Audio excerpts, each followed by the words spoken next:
to hold our heads up high and beat the drum to what we love. Risk the fall, oh, we have felt it all come crashing down from far above. Stars are rising, countless worlds colliding, only one will take it all. Can we bring to fall the giants? Can we make the final call? We are the ones to ignite the darkened skies, the champions of a world that we defy. A soul ray of the few who rise up high, and we all fight at the last line.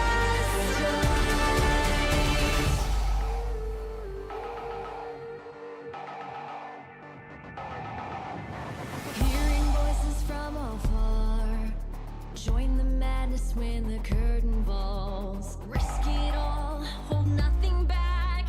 Seize the day, we must attack. Stars are rising, countless worlds colliding, only one will take it all. Can we bring to fall the giants? Can we make the final call? We are the ones to ignite the darkened skies, the champions of a world that we defy. A soul ray of the few who rise up high, and we all fight at the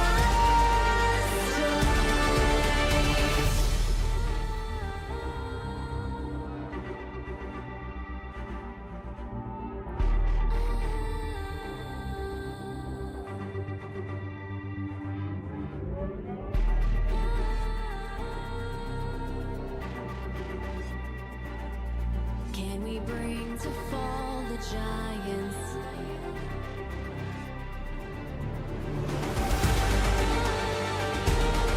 Can we bring to fall the giants? Can we bring to fall the giants? Can we bring to fall the giants?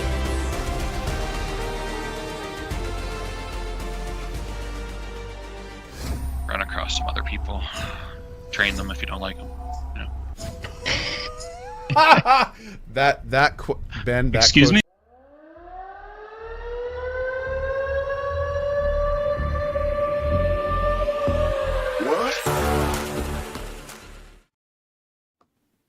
Welcome. This is Pantheon Plus, and we are here for one of my personal favorite streams that we do. That is the grading stream, and we are grading Everquest 2 tonight. So very excited about that. We have been playing for either 24 weeks or since the beginning of July. There seems to be some discrepancy there, but a long time, 6 months-ish. I'm gonna find out. We started, half a year. Yeah, half a year. We started level 1. We made it all the way to level 80. We did some raiding, and most of us completed our epic weapons. So I feel like, there's kind of been this complaint about how, we switch games. We don't really, dig into the game all that much. I feel like we've given EverQuest 2, a pretty fair shake overall. I mean, I think so. I don't think you can ask more than 6 months of us. I mean, unless it's Pantheon, basically. You're not getting more than 6 months of us. It's kind of a true story. Well, today I have the entire crew, the entire MMO 101 and 201. Let's see if I can go through and not forget anyone. I have tonight my good Betty, the Ultimate Ranger Theric. The Ultimate Ranger, thank you. Yes, hello. We also have our fearless overlord, Ari. Hiding in the shadows tonight. Hiding in the shadows. Probably hiding in the shadows with Fate. Say hi, Fate. Hello. We have Dark Essen in his office.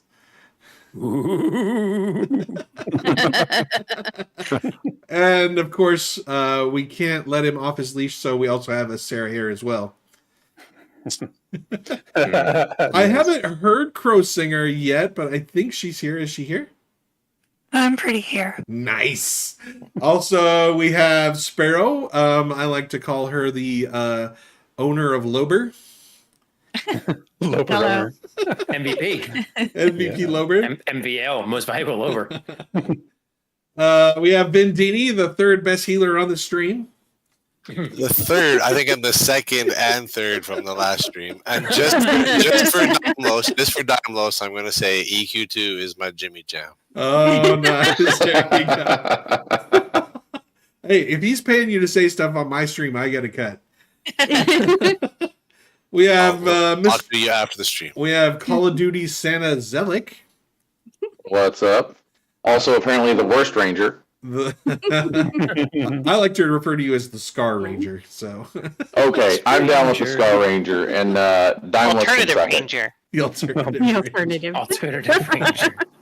We have Like Desrin. Alternative Ranger. Oh my goodness. We have Desrin, our giant raid leader. Holy.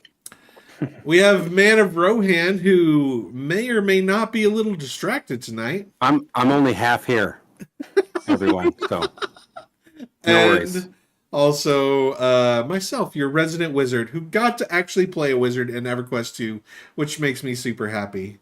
A true All right. wizard, yeah. So the way this works, for those of you at home, is I have a 3-minute timer, and everybody here only gets 3 minutes because we got to get through all this stuff, and we have to try to remain somewhat around 2 hours, like the neighborhood of 2 hours.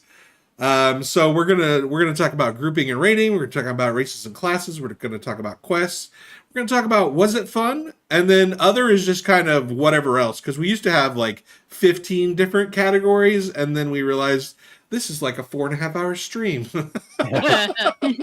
And so I just crammed it all into other. So others, whatever you want to talk about, and then overall GPA, which aside from stands and possibly Essen, is not an average of your other grades. It's just the overall It is grade. an average. Oh my goodness. Mine is an average. All right. Well, Yeah, is it's God intended. okay. Some people averaged it, and some people just put a grade in. Smart people averaged it. Smart people average it. All right. So let us start. I will put Mr. Theric on the clock. Your 3 minutes starts now. Okay, so we're starting with grouping rating, right? You are. Okay, so here's what I have to say about that. I think that EQ2, one of the things I noticed as we were playing is that it's actually done a pretty good job of like keeping the line between solo content and group content like pretty well defined. So when we tried to play it with two, static groups, we had no problem finding content, like new content every week, right? And there's so much group content. That's something that we've found in other MMOs that has been lacking, that we just don't have enough, and we end up doing solo stuff as a group, which is super unfun. So it gets points for that. I know there are a couple solo dungeons in the whole thing, or maybe more, I don't know. There was one in like one of the zones we were in that I did solo, and it was just super boring. And I'm glad that that's kind of that way. There's still a lot of focus on the group content. The problem, again, as we see in other MMOs, is that the solo questing content can be more efficient, if you're looking for XP, and so that problem is there as well, and that detracts a little bit from the grouping and rating aspect in my mind for this game. In terms of raids, the ones we attempted were fine. The ones we completed were good too. We didn't have success as of our most recent stream. We didn't win all the raids, but the ones we did do, especially the one with the giant eyeball thing on the island there, that was super fun. It actually required a lot of coordination and strategy and direction, and I thought that was really fun. I enjoyed that. That's sort of like rating, what I look at for rating. So it sort of met that standard for me. What else? I think when we moved into the Echoes of Fader content, there was definitely less of an emphasis on group play, and we've talked about this on stream a bunch of times, how those rewards from that expansion sort of were way too good for what you were doing, and then the level of sort of challenge you were doing in the content you were grappling with.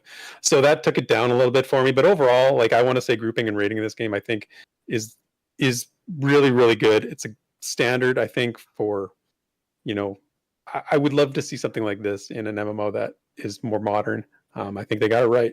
and I think they've done a good job of maintaining the need to be play as a group. So I gave it an A. It was solid.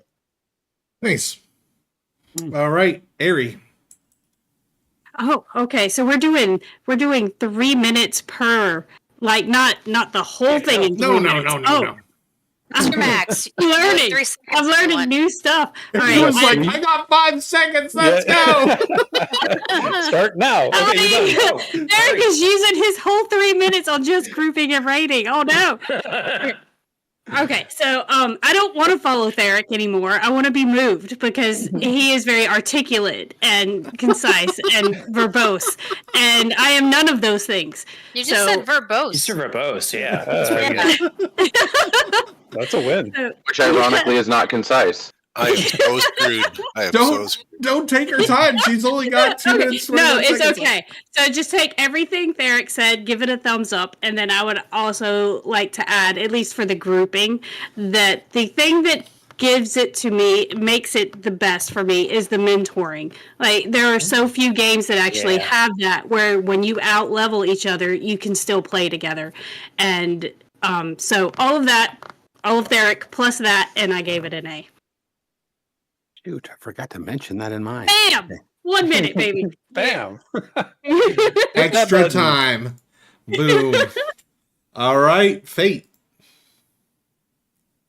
Man, grouping is such a blast in EverQuest 2. I'm just going to say right now, I'm giving it an A. Like, it's the way the game is meant to be played. You know, it's not meant to be played solo. They have solo content, which is nice. But so much of the game is built around you having a group.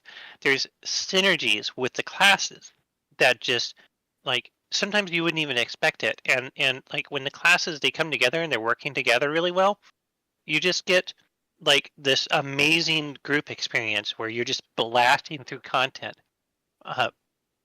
And content that's still challenging still requires you to know what you're doing. But, like, when you do know what you're doing and when you do get that synergy going, you just you know, blow up everything in front of you. It's amazing. And you know, EverQuest 2 is exactly what you want for a group-centric MMO. You have so many options of where to go, what to do, who to group with, and how to group with people. That's what I've got.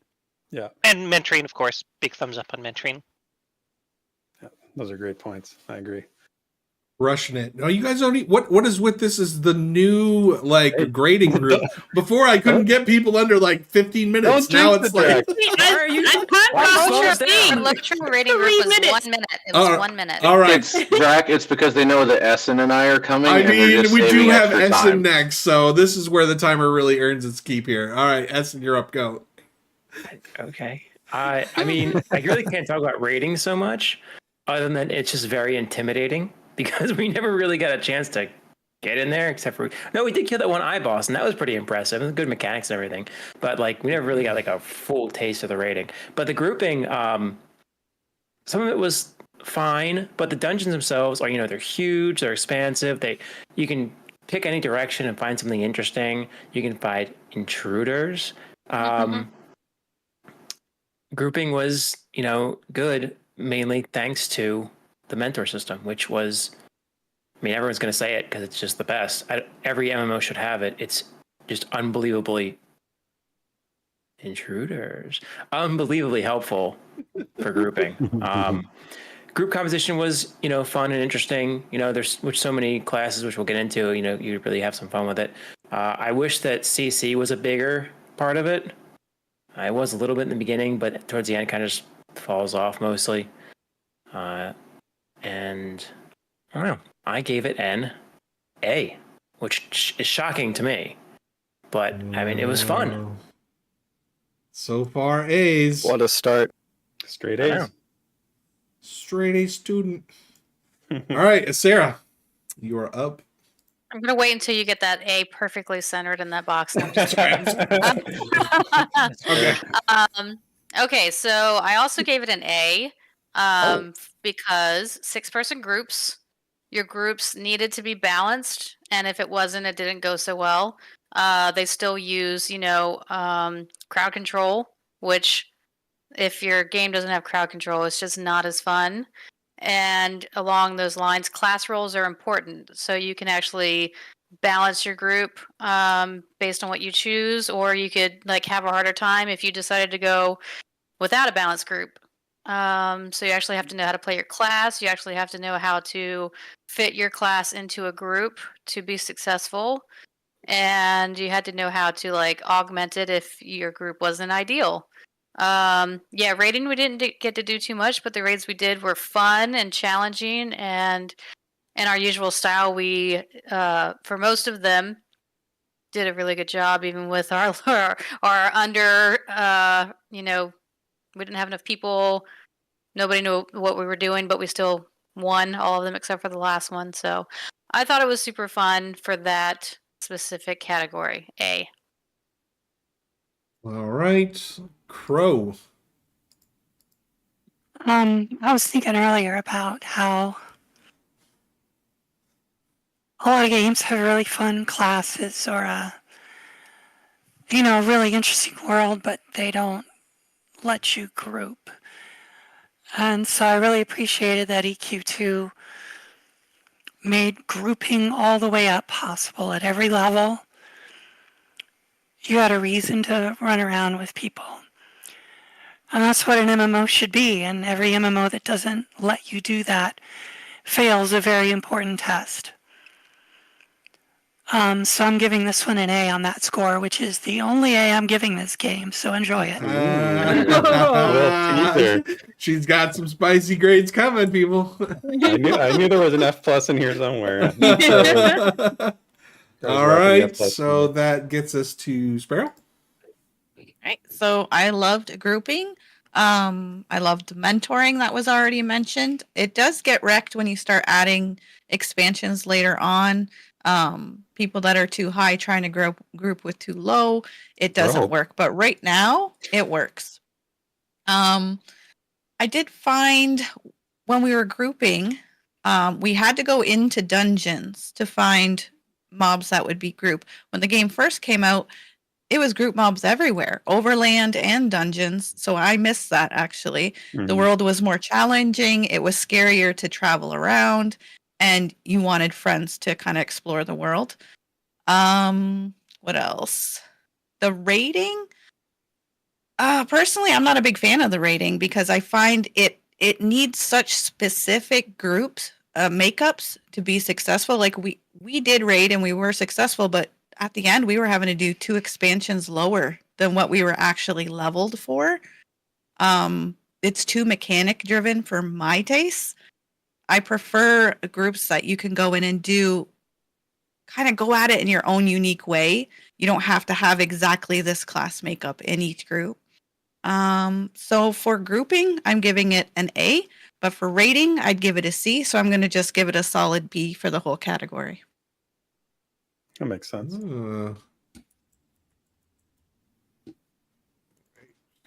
B. All right. That leaves us to Vendini. A B for blasphemy. I can't believe she gave it a B. Anyways, I'm going to start. I gave it an A. I'm gonna start with rating. Rating, we barely scratched the surface of rating in EQ2, so I don't know how much we can say about it, but lots of great raids in EQ2. Again, just barely scratched the surface. Would have liked to done more, but I had fun with what we did. We weren't the most efficient raid group, but we got the understatement of the year. We got some stuff done.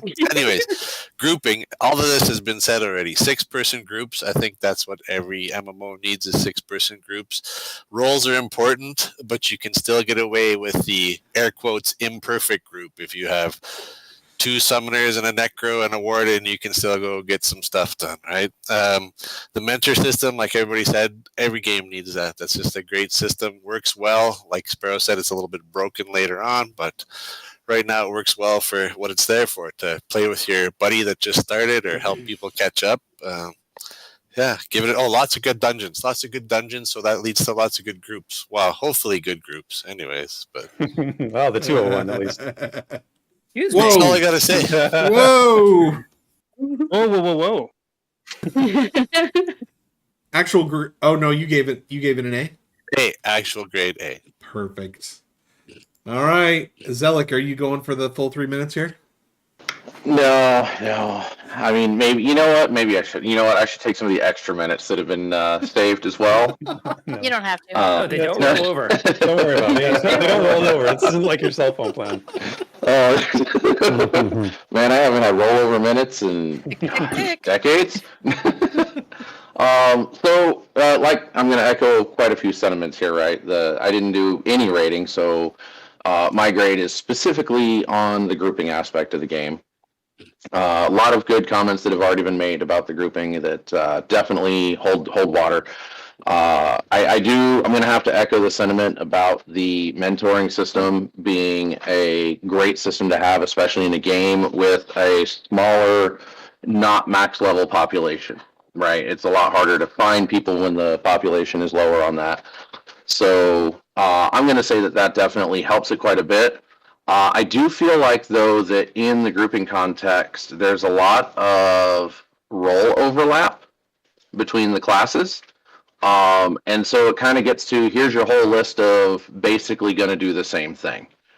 And it didn't feel like a lot stood out to me as there was a situation where you would prefer, say a wizard here versus, a ranger there, or, a coercer or whatever. It was just kind of like, whatever any CC class will do or any heal class will do. And a lot of games do that, but that's always kind of been a thing for me, is I feel like every class needs to be special and have something that makes them the most desirable for a situation. And then the other critique that I've got is, while Lober was awesome, no. If you don't need a tank class, then why do you have a tank class? Of course you would. Right? Of course you would downgrade Lober. Of course you would. No, I'm not downgrading Lober. Lober gets an A plus, right? Lober gets to graduate magna cum laude, right?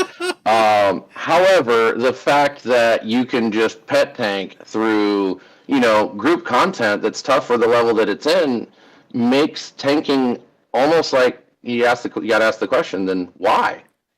Why even have the class if you can just outshine it with a pet, or not even necessarily outshine it, but if you don't even need the class, then why have it? Except maybe in the raid situation. So I feel like that's a balance problem. I think it's perfect for solo, right? For solo content, you want to be able to have that pet that can tank for you if you're a pet class.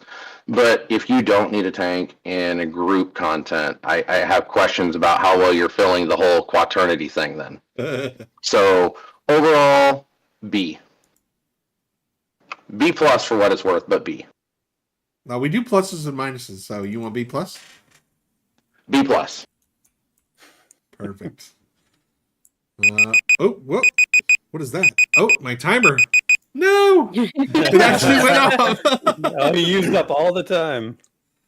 All right, hold on. I'm gonna get that. It's broken just for Deserin's and turn. Then we're gonna start Yeah. Deserin on the clock. Go. I gotta agree with a lot of stuff that's already been said. There's a lot of content in EQ2 over the years. I think any game could have more content, because you do end up falling into the same kind of cyclical things, especially when you're leveling up. So we jokingly went through the whole, Stormhold, Varsoon, Runny Eye, Cosmic Duel thing, like, just because that's kind of the main set of dungeons you got. But they're good. Like, I think the dungeons are really good and memorable. So that helps a lot with the grouping aspect. The class interdependency, that kind of a thing, I think that exists. It's not extreme in EQ2 because there are 24 classes and a lot of overlap between the classes, especially if they're like the same subclass, like Kanji, Necromancer. Like it's kind of like the same class but with a different flavor. It's almost like a spec instead. But the interdependencies do exist, and that is pretty nice. I wish there was more open world group content. That's something I've always kind of wished for ever since they started taking it out. Outside of that, far as rating, EQ2 is still far and above, in my opinion, like the most technically challenging rating in the MMO space. I do notice like I wish there were more ×2 raids. I wish there were more like kind of starter raids because that's something other games like WoW do really well. EQ2 just doesn't really have a lot of that. It's kind of like you get to the top end of group content first, and then you start raiding, and it's still hard. So a little tough scaling there, but overall, I gave it an A because it's still some of my favorite grouping that is currently available in the MMO space. Yeah. Yep. Well said. All right, Man Rohan, if you can tear yourself away for a second. What? Oh, I'm just kidding. You're on the clock. Night is way too long. Just kidding. That's Pantheon. I'll get on. Okay, so as far as groups go, grouping is necessary at lower levels and higher levels as well. At some point, it becomes I can't really get any XP without doing groups. Is what I found this time, which didn't used to be true. I think once we got to the expansion we were on, the Kunark expansion, but I loved how groups were set up, and I think that in some ways, and don't kill me, in some ways it's more of a group-centered game than EQ1, because of the way that it differentiates. It's much more intricate in its differentiations. I think EQ1 is a lot more coarse-grained, and it's less fine, and EQ2 is more fine-grained. That's not a bad thing at all, especially because it was the first one. It's the first one like that anyway. So, meaning EQ1. So, I think the groups are necessary in raids. They make sense to have all of the different things because of the multiplication of some classes with other classes. That synergy that happens, you just have to have it. So that actually kind of knocks it down a little bit in my book. So I gave it a B. Because you are so dependent on certain classes in certain raids in certain situations that it made it, in my opinion anyway, it made it so that you couldn't. It was just harder to find. Like if you had back in the day when you actually had many people playing, you'd get kicked out if you weren't this kind of class and going to a certain raid. You couldn't come, and so I feel like that just doesn't encourage fun stuff for me personally. So I don't want to be kicked out. So that's it. I gave it a B. Perfect. All right, I'm putting myself on the clock. All right, so I love grouping in Everquest 2. I think it is at the pinnacle, or maybe at the top of the pinnacle for grouping in MMOs that we've seen. I just think they do it really well. I think the mentoring is really good. I liked the wheel. I don't know if you guys remember the wheel. Heroic opportunities. The heroic opportunities, right? I call it the wheel, but yeah, I think they should have stuck with that. I think they should have kept with that through all the levels and made that a thing that was uniform throughout their game. I thought that was a brilliant idea, but they didn't. But I like the idea. I like the trying it at least. I just think that the game just has tons of dungeons. It has tons of places to do grouping. I don't have to sit there and like yell at people between streams to level up so we can get to the next dungeon, which is no fun for anyone, right? We can just log on and we can hit another dungeon and we level up a couple of levels and then we go do another dungeon. And like there's 2 or 3 dungeons in our level range everywhere we go. So I just think that's the way MMO should be. And I don't like the current trend we're on where it's just solo questing. And so grouping in, and the rating was fun. What rating we did, I know it gets more complex, but I can see that the complex rating that could happen if we were completely geared out and we put some more time into it. I think that would have been super fun too. So I gave it an A+. I think it's really good, and this is really where EverQuest 2 shines, I think. All right. Yeah. Well said. Mm-hmm. So we're back to you, Theric. If Hey, Drac, why don't we call an audible? I'm going to actually make it easier. I feel like I'm stealing all the good stuff right at the start. Why don't you do a snake draft and you start this one and Oh work our my way goodness. backwards down the chart? Is that too much for you to That's what we handle? did in the Lotra All right, I grading we'll love too. snake- that we're Yeah, it was throwing good. We'll snake real draft it time up. curveballs Yeah, at draft. snake draft this sucker. Why don't we actually do it alphabetically? And then Stop by it. the time- Get out of here. Get out of here. And then we can add up the numerical value of each letter and then each name, and then we can do it, highest number to the lowest number, and then reverse it, and then You're do it messing by up the my math mean. I was just No. doing. I give Essence idea a triple F minus. Oh my goodness. Scruffy- Scruffy Bart over on YouTube wants to know what we're doing right now. What we are doing right now is we are doing our grading stream. So we have played EverQuest 2 for 24 weeks or since the beginning of July, and now we are grading it. So we play MMOs and then we grade MMOs. That's why we call it the MMO 101 and MMO 201.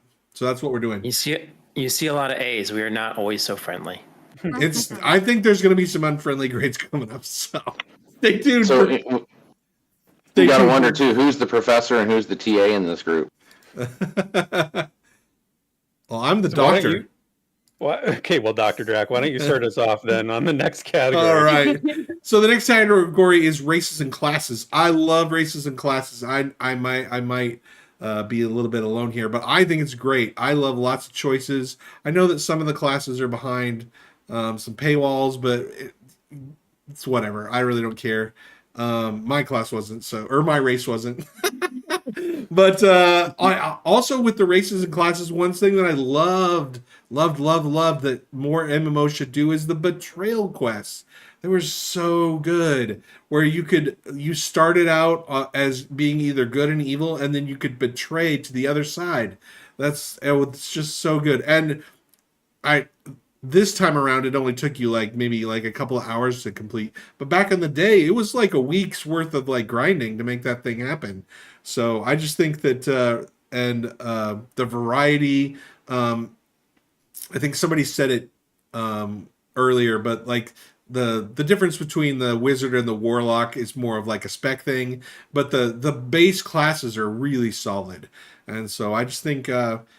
This is another point, and this is why I really like EverQuest 2, is because it gets grouping and rating right, and it gets races and classes right. And so I gave it another A+. Stop, reset, and go. Mana Rohan.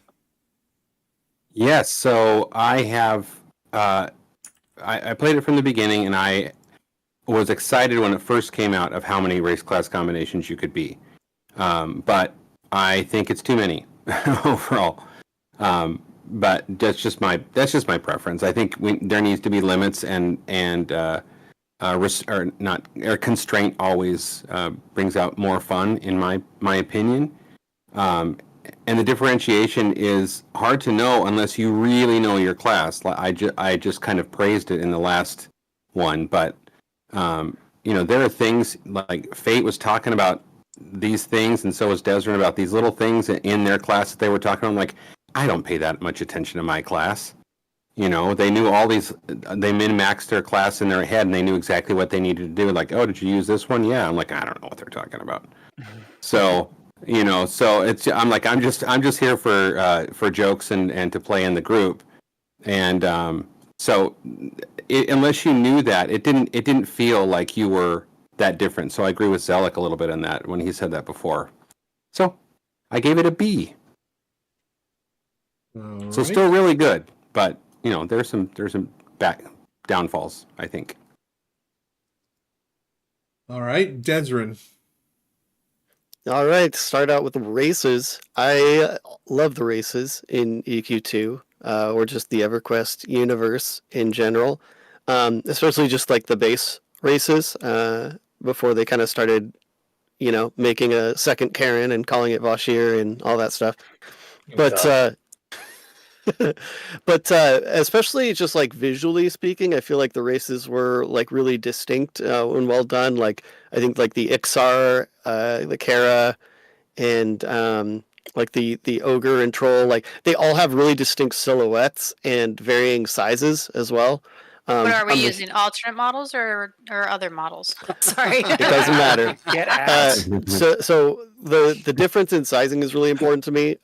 So I really appreciate that. One thing about the classes, I kind of mentioned that there's a lot of crossover. I feel like the 24 classes were kind of forced to be very neat and tidy, and some of them didn't really have to be. But as either Metarowan or Drax said, the base classes, like if you're not going all the way to subclass, I think is really, really solid.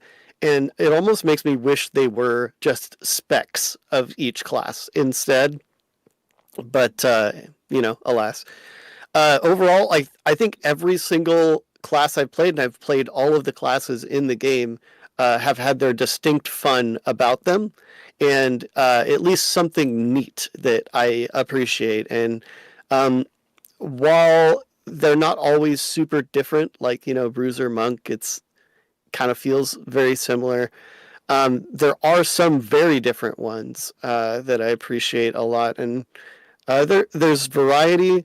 There's some interdependence, and I think a lot of them have very distinct identities.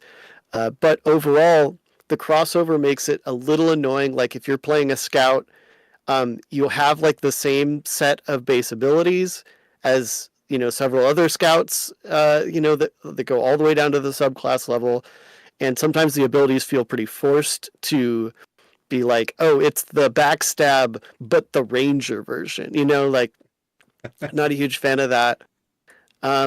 Overall though, it's still one of my favorites in the genre, and pluses and minuses counted. I'd give it a solid B. It's still really, really good. Nice. B on the board there. Zelik? All right, so I kind of already touched on this. Desrin and Manarohan both kind of brought it up too. I'm going to start with classes just because I'm going to rehash that quickly here. But I feel like when the game very first launched, not the iteration we played today, where you kind of felt like you had more of a definitive choice on a path that you were going, sort of made the classes a little less samey feeling, I guess, because you felt like you all started from the same base, and then you kind of took some niche paths, down from there, and I sort of feel like that made that more palatable than, well, we're going to start as this, and we're just going to be very, very same, and just a couple of distinct differences. Now it doesn't feel like they're different classes, right? And I kind of to Desmond's point, I feel like really they're just multiple specs of the same class, and honestly probably would have been better served treating it that way. That said, the races, phenomenal. I love that that I have to stop and think and go through character select and go, ooh, I could be this race. Ooh, I could be that race. What are their racial abilities? And even though the racial abilities didn't really come into play on the Varsoon server itself, they didn't really feel like they blurred together. They felt like the races kind of stayed distinct. And so we had a large variety of distinct choices that we could make, and that's ultimately what I'm looking for when it comes to kind of a character creation thing, right? Is there a way that I can make my character me or unique to this character concept that I have versus well, we have two different flavors of elves that are basically the same thing. They've just be reskinned slightly different, and one or two abilities are off, right? That's not unique. That's not distinct. That's not fun, right? It's like, whatever. You picked the wrong elf because it's not as good as the other elf. But that's not the problem here. That's not the issue here in EQ2, and so I love EQ2 for that. So if I were dividing these, I would give it an A+ and a B-. I'm going to go with an A- overall between the two. A-. Okay. That means Vindini, you're on the clock. I'm on the clock. So races, lots of choices, lots of different sizes like we talked, lots of different looks. You couple that with character creation, you can end up with so many different looking characters. There's not a lot of the same looking characters when you go through EQ2, so that's cool. Classes. EQ2 still has my favorite healer in the game, which is Warden. Although I played a Fury and I got to look at the other side, and Furies are pretty cool too. But still, Warden is my favorite. Always felt powerful. I felt like a powerful healer. I felt like I could perform small miracles at time, even though I was the third best. Occasionally, I could pull off a miracle. Pet classes are fun to play. I'm sure Sparrow and Airy will echo that. Well, maybe they will. I don't know. But fun to play, and if you're good at them, you can do some pretty crazy stuff with it. It's nice that the classes have fun spells, but what I mean by fun spells is some have illusions. The Warden has the gentle reminder where you can drop rocks on people, and just fun little touches like that each class gets. I like the variety. I like the choice. Like, I don't like being. I kind of like being. How do I say this? I don't like being pigeonholed. So it's nice to be able to pick this class, this race, and do what you want. So overall, A. I'm going to give it an A. Nice. All right, Sparrow. All right. For races, I agree with pretty much what's been said. With the variety, you really feel like you can make your own flavor. There were a couple of people who played Fae that I was playing, and we looked completely different, even though we were both really tiny and cute and adorable. They looked very different. So they all the things have their own flavor. And I loved Kelethin when it came out, so that's just a great race to play. My class was a conjurer. Some people might say it was OP. I think it's just the best conjurer that they have ever made, that I've ever played. It's a tank that can actually tank. It's not some pretend paper tank that just looks like a rock and can't do anything. It can actually tank when you need it to tank. Plus, I had it already all the way up to master spell, because you can upgrade your different pets and spells and things. So DPS did well in DPSing. There's even an AA you can get for healer class. So a conjurer can do all the things. And that's what I love about that type of class, because I play classes that pretty much can fill jack of all trades, right? What else? When we needed a tank, Lober was definitely awesome. He could take the hits and taunt, but that's really all he could do. It was hard to pull with him, because if I got the aggro and I died, our tank would be dead. So I had to be careful how I pulled. I couldn't spin the mobs the way Desern would pull them and spin them, so it was safe from AoEs and things like that. You can't do that with the Conjurer pet. What else? I think that's basically it. I think it's just the best Conjurer. And there's so many classes and races, combos that you can play. You can kind of just get what you want, do your roleplay fantasy type stuff, and enjoy the game. It's definitely A+ for me. A+. We can't redeem songs right now. Sorry, yeah, we can't do songs right now. He's we gotta sitting make at it through the the 3 minutes for the stream. song. Crow, you're up. All right, I'm gonna try to be careful not to offend any fans of the EQ universe and everything. It's just okay. I'm sticking with races, classes now. I'll talk more later, but it's possible to go way too far and just end up with a mess. And it felt like a mess to me. Some games I choose a race and I feel like there's this whole world opening up for me. There's lore, there's this feeling that this means something. A lot of times in EQ2 it felt like there were just too many that didn't really mean that much from a choosing them perspective. I didn't really get anything out of it. And although I know that, I love throwing musical notes at my enemies. It was a lot of fun. There was a lot of fun to be had with this class, but I don't see a need for Troubadour and Dirge.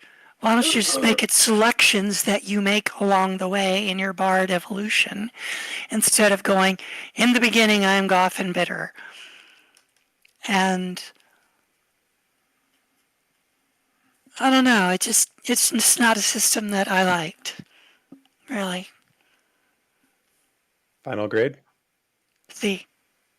C. All right. First C of the whole stream. Crow's keeping it real tonight. Sarah, you're on the clock. Oh, okay. I like the variety of classes. I really like how there's like a lot of options. Like you could really get to play whatever your fantasy might be. I like how the classes matter. Like we were talking about earlier, crowd control is important. Like different types of classes actually matter in this game, and in a lot of games nowadays it doesn't seem to, so I appreciate that they still do that. However, I agree with what has been said about there's like overlap in the classes, and it makes them feel less important depending on how your group is made up. Like Necros having a heal is ridiculous. Anybody being able to track other than a ranger is ridiculous. Yeah. So I feel like they were trying to make it to like whatever class you pick is going to be able to have so much like you know, a variety in their ability, or so much like stuff they're going to be able to do, and they should really keep it more specialized. I think they fudged and blurred the lines too much. So I went with a B. Okay. Essen, you're up. Oh, notes. Okay. So classes, no, races.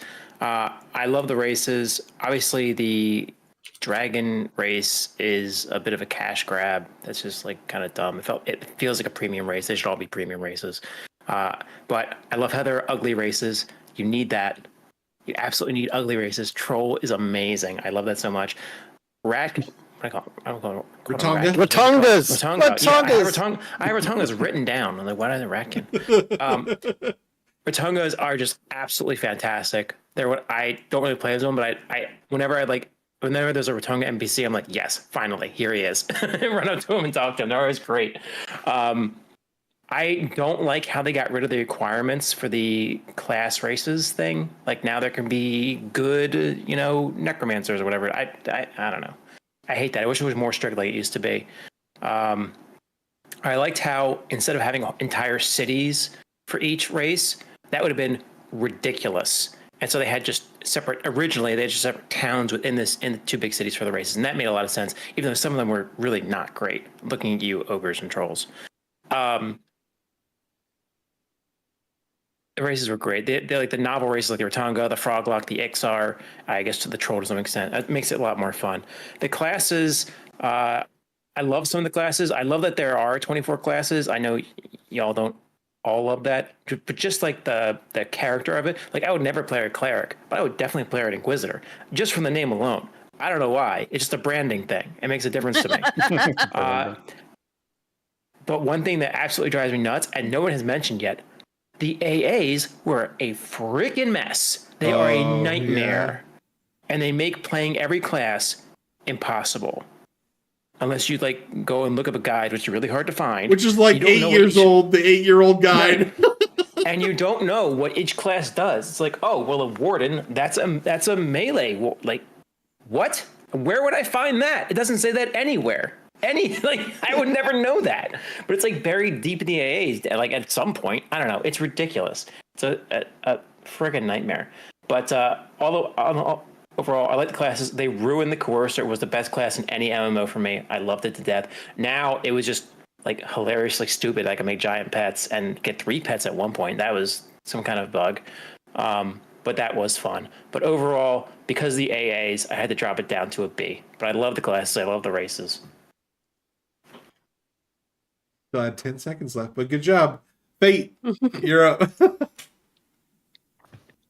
You said B, Essen, right? Yeah. Hey, don't take my time away. Sorry.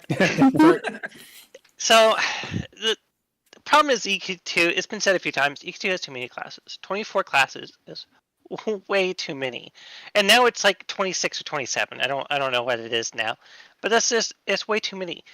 Having said that, they somehow managed in all of that to make when you're playing each class, even if you play like multiple classes, you have alts and stuff like that. Each of them feels pretty distinct. Like similar classes, like the Brigand and the Swashbuckler, very similar classes. They play completely differently from each other, and they're very distinct from each other. The Troubadour and the Dirge are the same way. You think just looking at them, you're like they're both Bards, but they actually play so differently that when you're playing them, it feels like two different distinct classes, despite kind of being flavored the same way. Having said all that, it's still too many classes, and when you're actually like you're lining them up and you're trying to build groups, whether you're just going out to XP or you're raiding or whatever, you line them up and you're like these classes, like ultimately a lot of them do the same things. The DPSs are DPSs, the tanks are tanks, the healers are healers, and the supports are supports. They can be very powerful when they're working together, and the synergy is amazing, but they're still just like too similar in their actual execution. Play-wise, they nailed it. Each class is so much fun to play. But when you're trying to actually build a group, it's like you don't want to have to pick from 4 different supports. You only want to have to pick from like 1 or 2 different supports, And the same thing is like for the tanks. It's like there's so many different tanks, but you only need 1 tank. You got 6 people for this group and 24 classes to pick from. And a lot of times you're just going to try to figure out when that happens, you're just going to pick, either you're going to pick what's there or you're going to pick the best. And that's what it comes down to.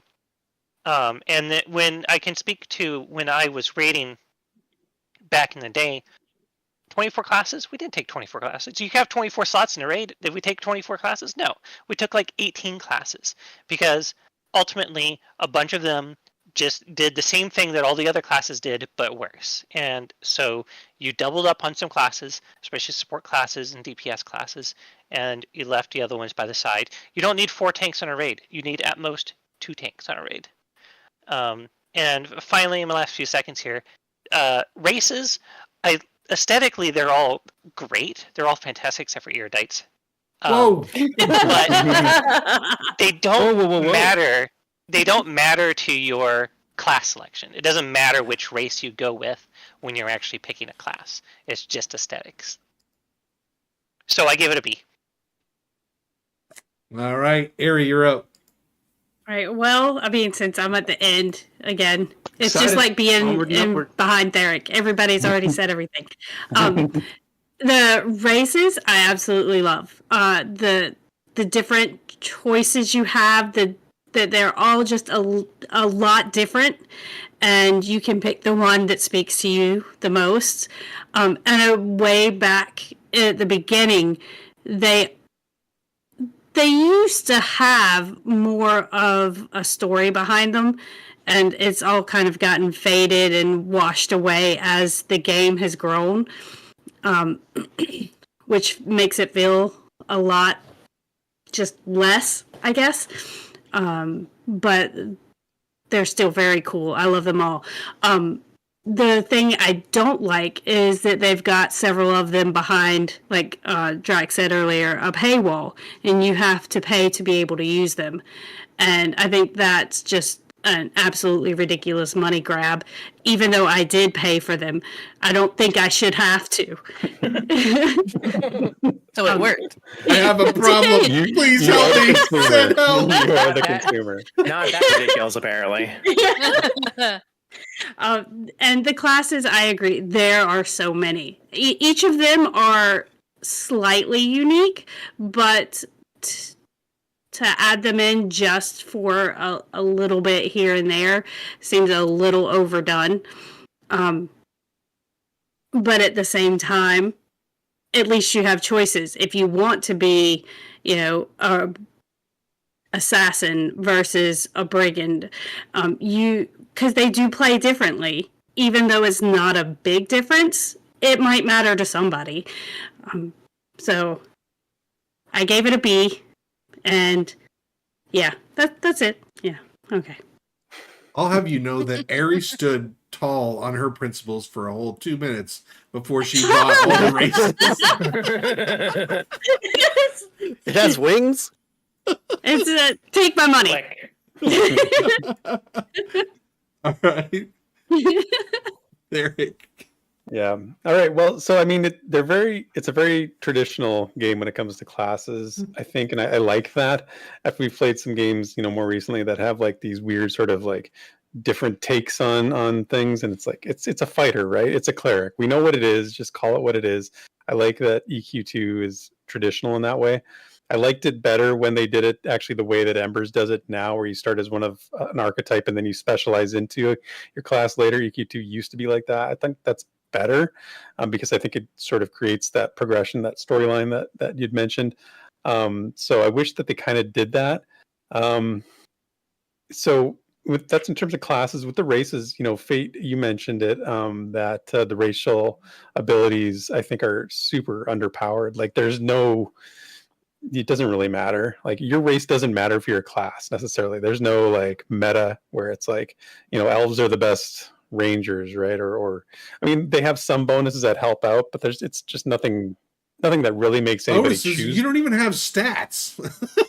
Like you don't choose. Yeah, exactly. There's no choosing one race over another just to optimize, right? I mean, there's probably an argument you can make for some races, I guess, but I don't know. And I don't know if I really want that or not either. I'm just pointing it out that I think it's an interesting thing. But what I will say about the races that I do like is that they all feel like they fit in the world.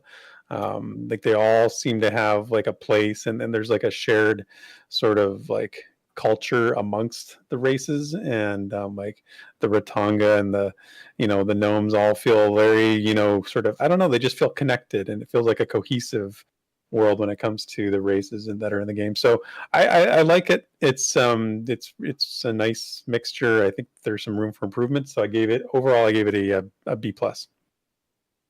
Nice. All right, quests. So questing, yeah. I really liked it when we did the Flowing Black Silk Sash and some of the other heritage quests. I think those are amazing. I love the structure of questing in this game, the lore and legend, the language, the betrayal quests were mentioned. It really separates the depth of questing to a nice level. Having said that, there are too many menial quests, and the hubs are in full effect, especially later on, as we just saw in the last couple of streams, that you get to these places and it's just, do the hub, go out, and it's pretty meaningless, sort of brainless. And for those quests, those really menial quests, there's way too much text. I don't know why there's so much, like, and I'm the last one to advocate for less, lore and less story behind something, but for these little things, like, who cares? Like, I don't need 3 pages of dialogue, even if it's voice acted, which some of it still is. It seems like, I don't know, it seems like a little bit of overkill in that system. So, the quest hubs need to be retired. I would say that's the number one thing that brings it down. And I think the quest text is a little overwritten sometimes. So that lowers my score. But like I said, I do like the archetype and the sort of structure and the hierarchy of questing in the game. So it's a C+ for me overall. All right, Ari. So again, everything Varric said is on point. The quests it lives up to the name EverQuest. It's like there are so many. You can't do them all. It's impossible. And that gives somebody who likes to do them all a lot of anxiety because they're turning gray before you ever get to finish them. And then you've got to delete them out because you've got 15 other ones that you have to take. And the variety is awesome. Like he said, I mean, you've got your faction quests, you've got your language quests, which are all fantastic. But if they're meaningless, if they're just there to give experience, then I would remove them. Because you would be much better off spending your time finding a group and going out and just grinding experience somewhere or going through a dungeon rather than just solo playing through 50 bajillion quests. So my grade for that was a B. All right. Fate. So, quests. There are, as Theric pointed out, a lot of really good quests in this game. There's a lot of really good quests. All of the like epic quests are just so much fun to do, but they're so long. Some of them are a little too long, like the Peacock quest from the Desert of Flames. It's just Oh it my just goes on God. forever. Goes on forever and ever and ever. And the class epic quests are really fun from Kunark. But there's a lot of tedium to all of the questing. Even the good quests like involve a lot of tedium, just a lot of back and forth, a lot of running around, a lot of talking to people, and a lot of talking to people and just sitting there clicking through quest text after quest text after quest text.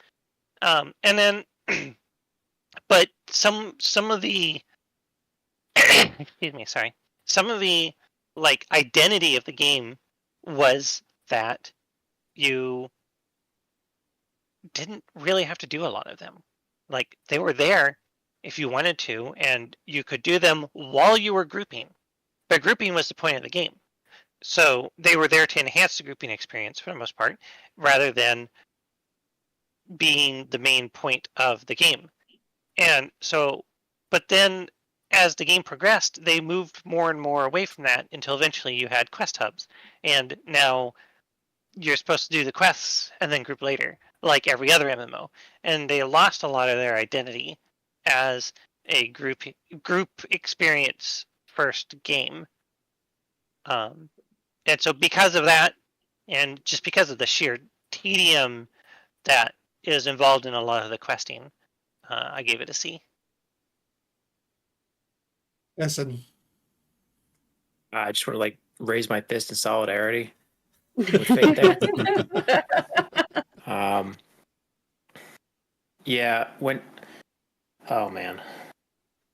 A big problem also was that leveling got tuned up to be so fast that there are so many quests. You just spent most of your time with quests just deleting them. And so what was the incentive to pick up a lot of quests when you knew you were just going to delete them all? And then the question was, oh, which quest do I really want? That's a whole other question. It's a whole other hassle to think about. But so the quest, it was all like the standard, quest hub thing. And I think the reason they do that is it's easy to create quest hubs. It's just really for the developers to do. So that's what they do. It's fast. And, it's a standard back and forth and back and forth and back end. Like, I was just there. Why didn't you just tell me to kill those guys while I was there? It's like, no, you got to go back and forth like 3 times. It's just really, like, mindless and not in the good way. If they cut out, everything but the epic quests, that would be awesome. It's like all like the heritage quests and like just make like a few really big, huge quests with a lot of parts. And that's all you need. Because everything else is just like, I don't know, worthless. And that's what it feels like. And I like Derek's point of like, I don't need, 6 pages of text to kill 6 rats. It's just like, it's silly. I know. But then again, like when this thing launched, it was super immersive. It was like, this is fantasy, and the voice acting and all the voices were like super fantasy voices, and it was super cool. But now like that the voice acting is, it cuts out later on, obviously it's wildly too expensive. That just kind of goes away. So overall, quests, except for like the heritage quest and the epic quest, I had to just give it a C because they just held the game back instead of enhancing it. All right, Sarah. You guys are being very generous. Quest hubs, monotony of the quest, the killing a million things and then running back and forth. Like, it's just, yeah. The lore quests were fun. The language quests were fun. That is true. But that was like a small part of the rest of it. The one thing that I will say that I like about it is I like how you can sort your quest like journal several different ways, like by zone or like I like how much I could make that look the way I wanted it to. But the quest in general, I gave it a D. Just too many hubs, too many kill 50 things, and run back and tell me about it a million times, and then go kill 50 more in the exact same spot. No, thank you. Yeah, a D, sir, a D. I got it. I just had to change it. Okay. There's no D's on the board currently. There's one D. Crow, how'd you feel about? I have a feeling that Crow's going to have some opinions about quests. You've known me for a while, haven't you, Draft? Yeah. Okay. So I swear I tried to read quests early on. I tried, even though the little clickable things you choose to move on in the quest were constantly moving every time the NPC scratched an itch or something. The little clickable buttons are moving around, and it's a UI nightmare. But okay, fine. I tried to read them, and over and over again, what I found is that I just don't care about anything you're saying. You're babbling on about nonsense. There's no option to say, "Can you shut the frell up and get on to what you want me to do?" Well, farscaping. So I was just, eventually I just kind of got into click-through mode. And I mean, I don't know what else to say. It's just, there wasn't anything there that felt like, and I love following stories. Some games I will read every quest, every line of dialogue, but this is not one of them.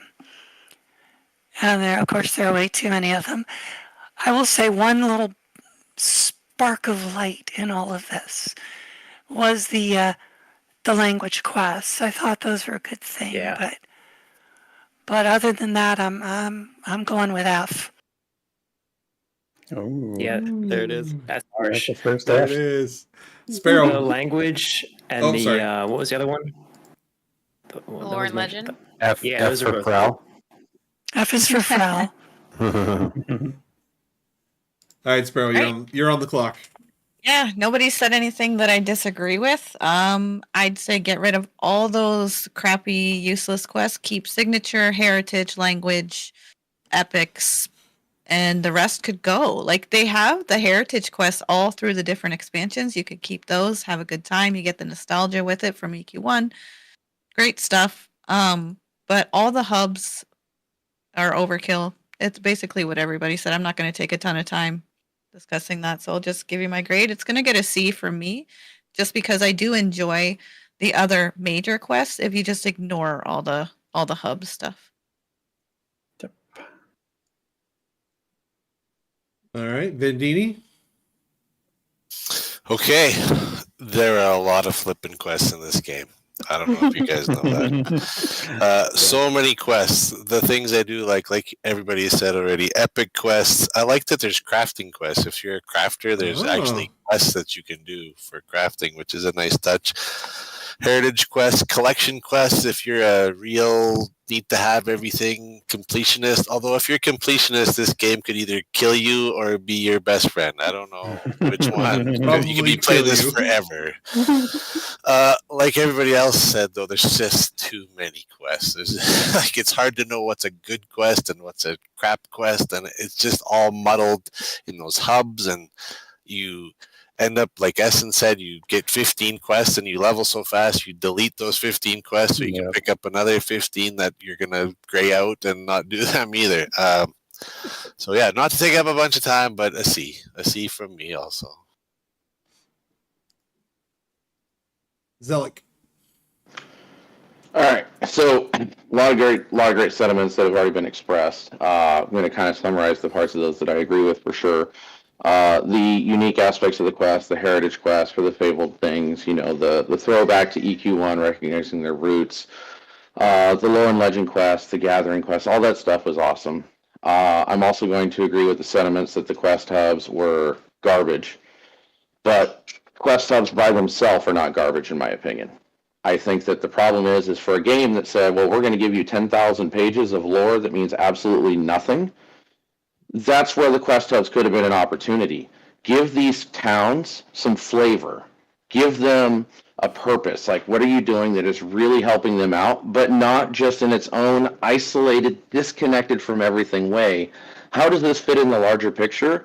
And why should I, as the hero or the adventurer, and take this into a tabletop setting? If I'm a level 20 character, why should I care about your problems, right? So give me problems that are meaningful to me as the adventurer, and let me learn about your people, and let me help you with your problems in a meaningful way.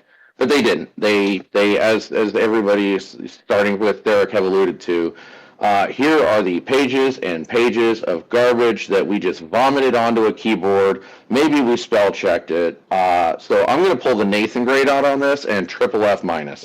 Triple F minus. Whoa, I like it. Desred, go.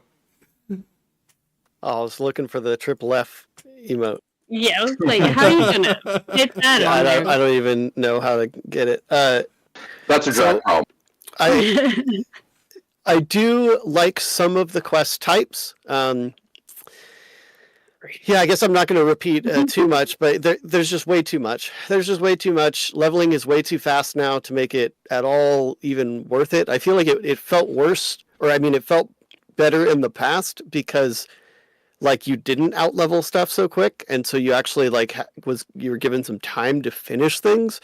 But I love the concept of lore and legend quests.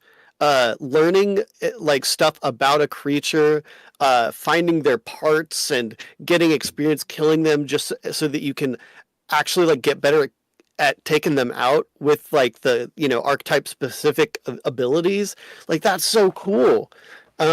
And so it's like that makes sense to have for each different mob, but same with the language. The language is super cool. I love, there's different text for all of the different languages that pops up in the bubbles above their heads if you don't understand them. Even different voice text if you don't understand them. It's like that part's so well done. But the quests outside of that, while I love like heritage and signature quests in their theming, it really is just a back-to-back tedium fest. Even for the heritage quests. And while like it can still be fun because it's like, oh yay, like Hierophant's Crook and Flowing Black Silk Sash and all this, it's like they take you to cool places, but the actual mechanics of the quests are so repetitive and boring and unnecessary. I agree with everybody that's saying like if they just took out like all of the filler quests, I think the game would be better. Like I'm going to reiterate on Shinies. Shinies, I think, are a freaking great system. I think so great. But it's like that's the kind of thing it's okay to have a bunch of like different ones because it's kind of just something that you're just out adventuring. You're like, oh, I'm going to click on this and add to my collection. Maybe one day I'll finish it. I like originally there were some book quests where like you're completing a book, but then they're like, you know what? Now that we can do one of those, let's do hundreds of them and make it so you have to click on the book every time. Roll the parchment up, put the parchment away. It's like, oh my gosh, just stop. Having to click through it every single time. It's just the mechanics of the questing it is not great in general.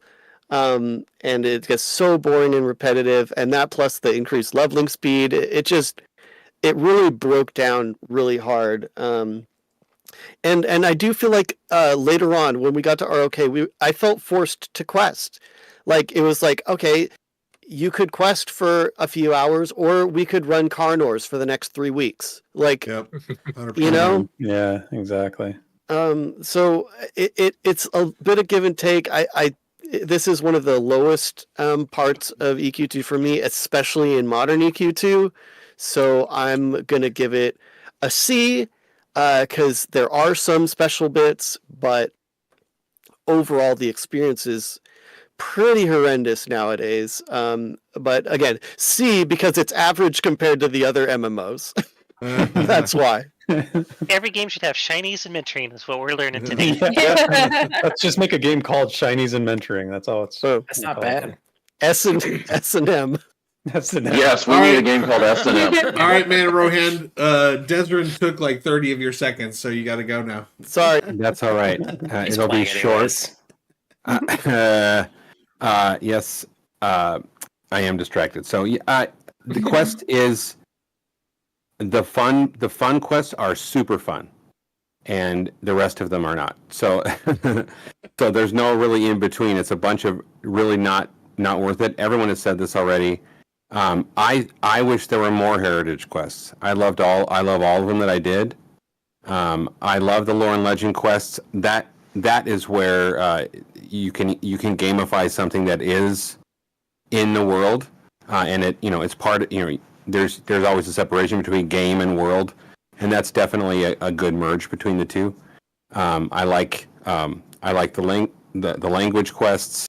When you're gathering things and you're learning more about their language. I know it's kind of rote. It's always you collect something from killing, and then from off their body, and you learn their language somehow. From the spoils of their dead bodies. I don't know how, but maybe it's like Dracula, where you drink their blood and you learn more about them. So I don't know, but I think that if I don't want to say anything more, only because you guys have already said it. The quests that were terrible, and I think the Peacock quest. I'll go back to that. That's actually one of my favorite experiences and quest lines in all of gaming history for me. I'm gonna fight Even you though it was really long, hard. long and tedious and whatever. You think what?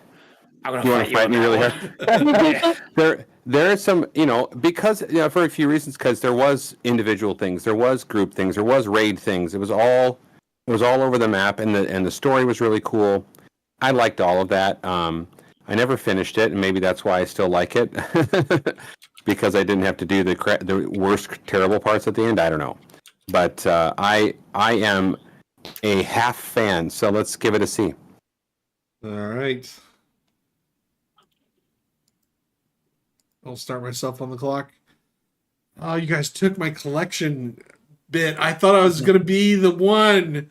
But no, dude, I love the collection quests. Those are so much fun. And the thing that I love about collection quests the most, which nobody else said, is that you could buy collection quest items off the auction house.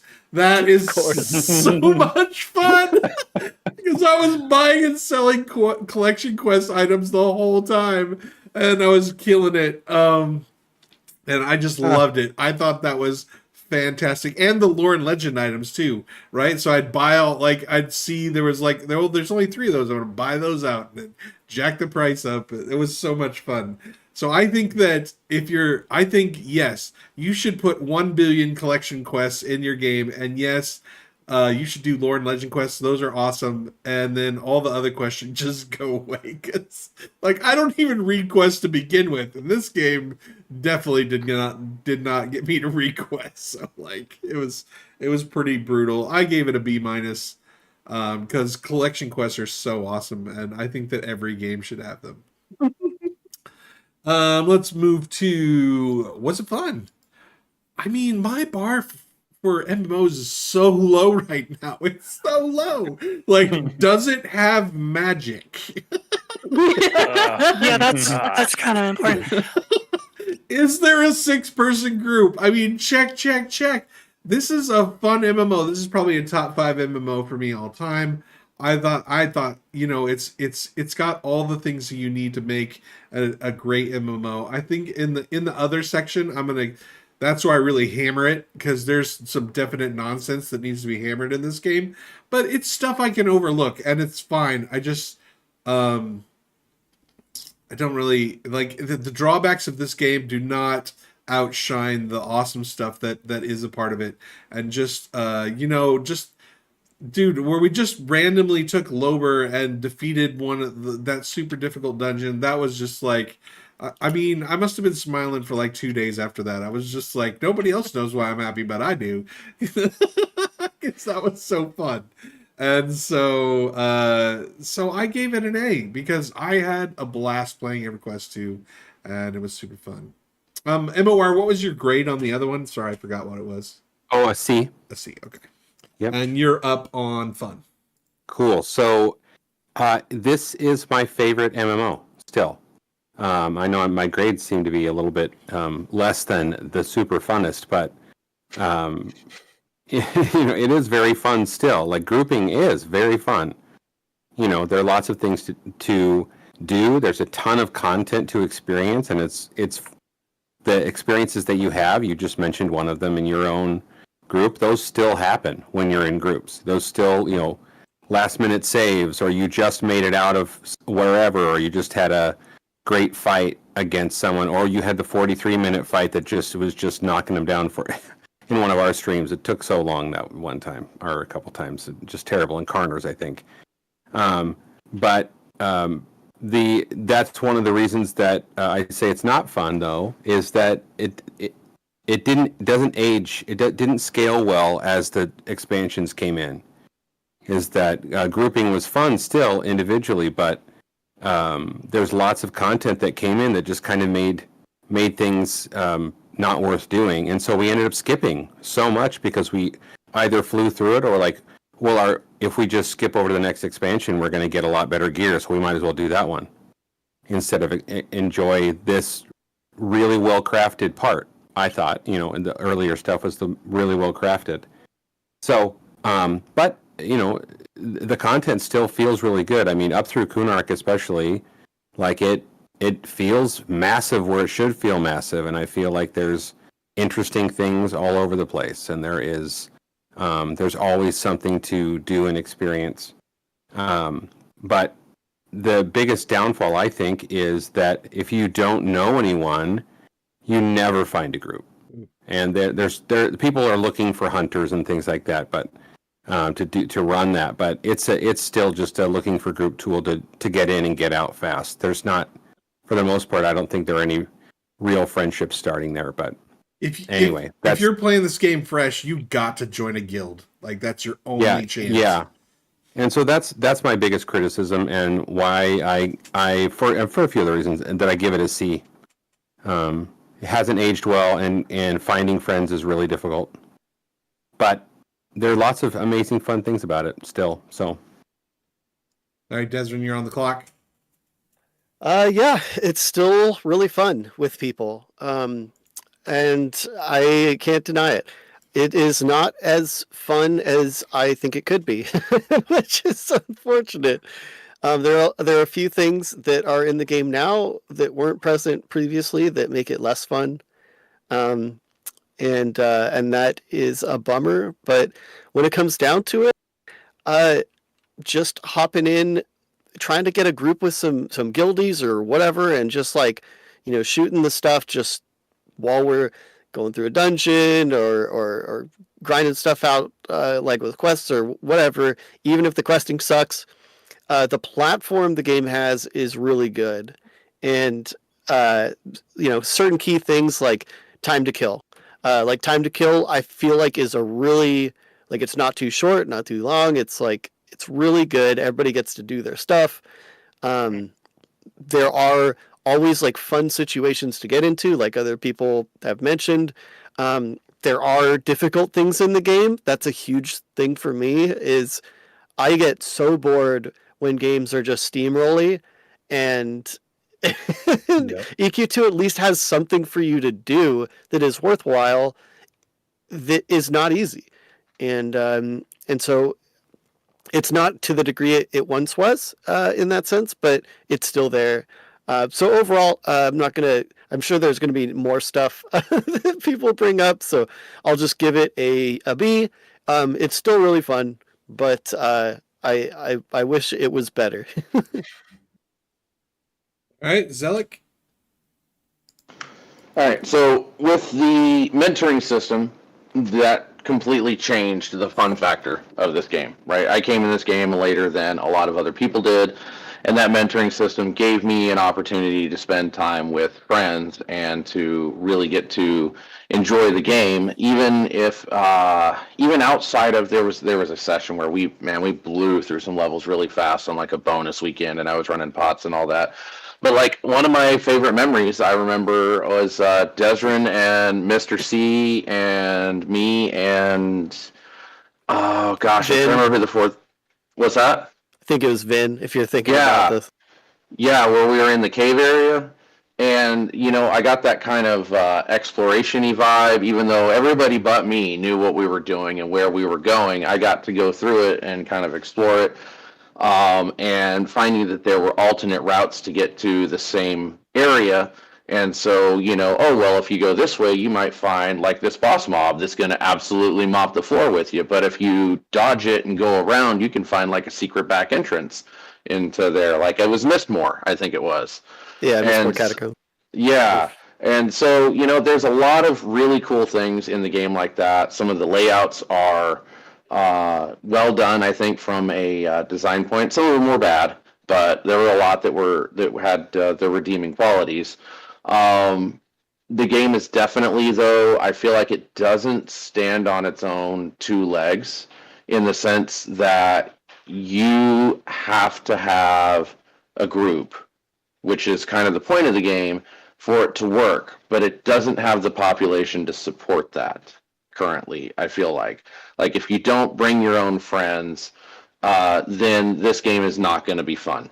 Because it's very much, it has turned into kind of a bring your own group. And, that's not necessarily Darkpaw's fault. Certainly when the game first launched and I played it, originally, where I did enjoy my erudite, by the way. Yes. You can enjoy it. They're just ugly as hell. Yeah, no, I love my erudite inquisitor with the shiny runes on the forehead. It was great. No, but if you don't have your own group today, then it's just not it's not there anymore. And so I'm going to give it just an even B for that reason, that you do have to bring your own group. All right. Venditti, go. EQ2 is still my favorite MMO, and it is the MMO that I judge all other MMOs by. It's fun to group, but like others have stated, you need a group.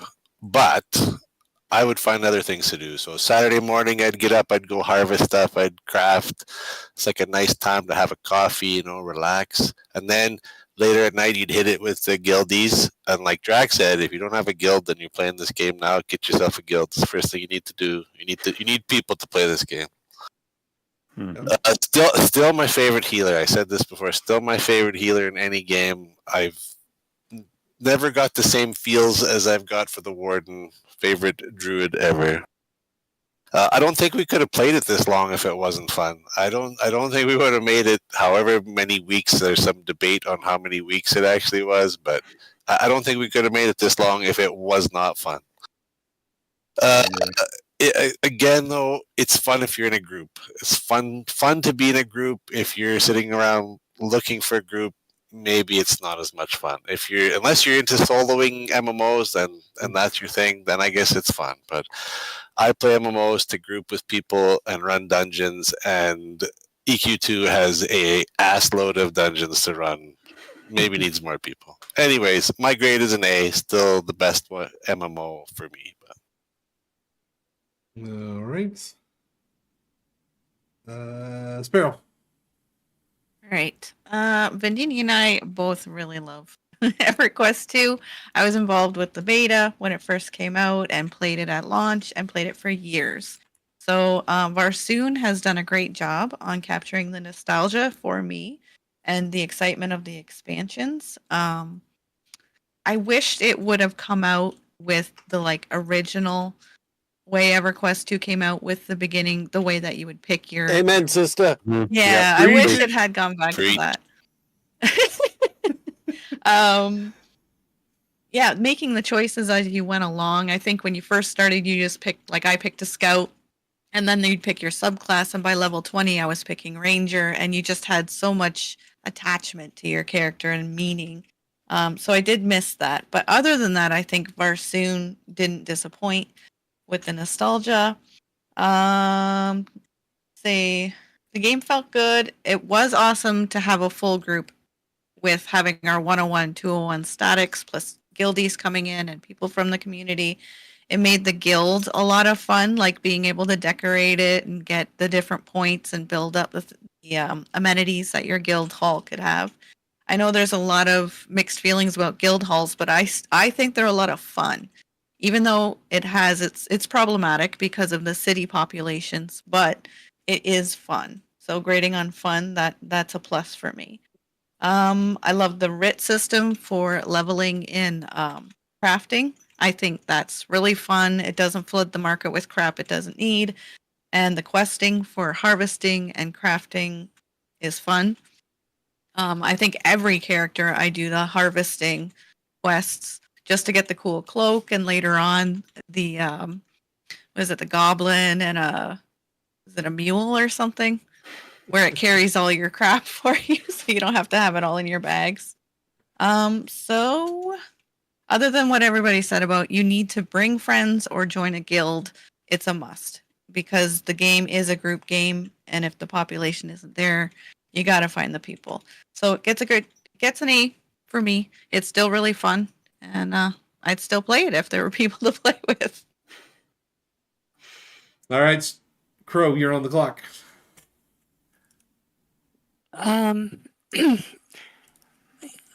Okay, there are games where I like the classes better, games where I like the world and the lore better.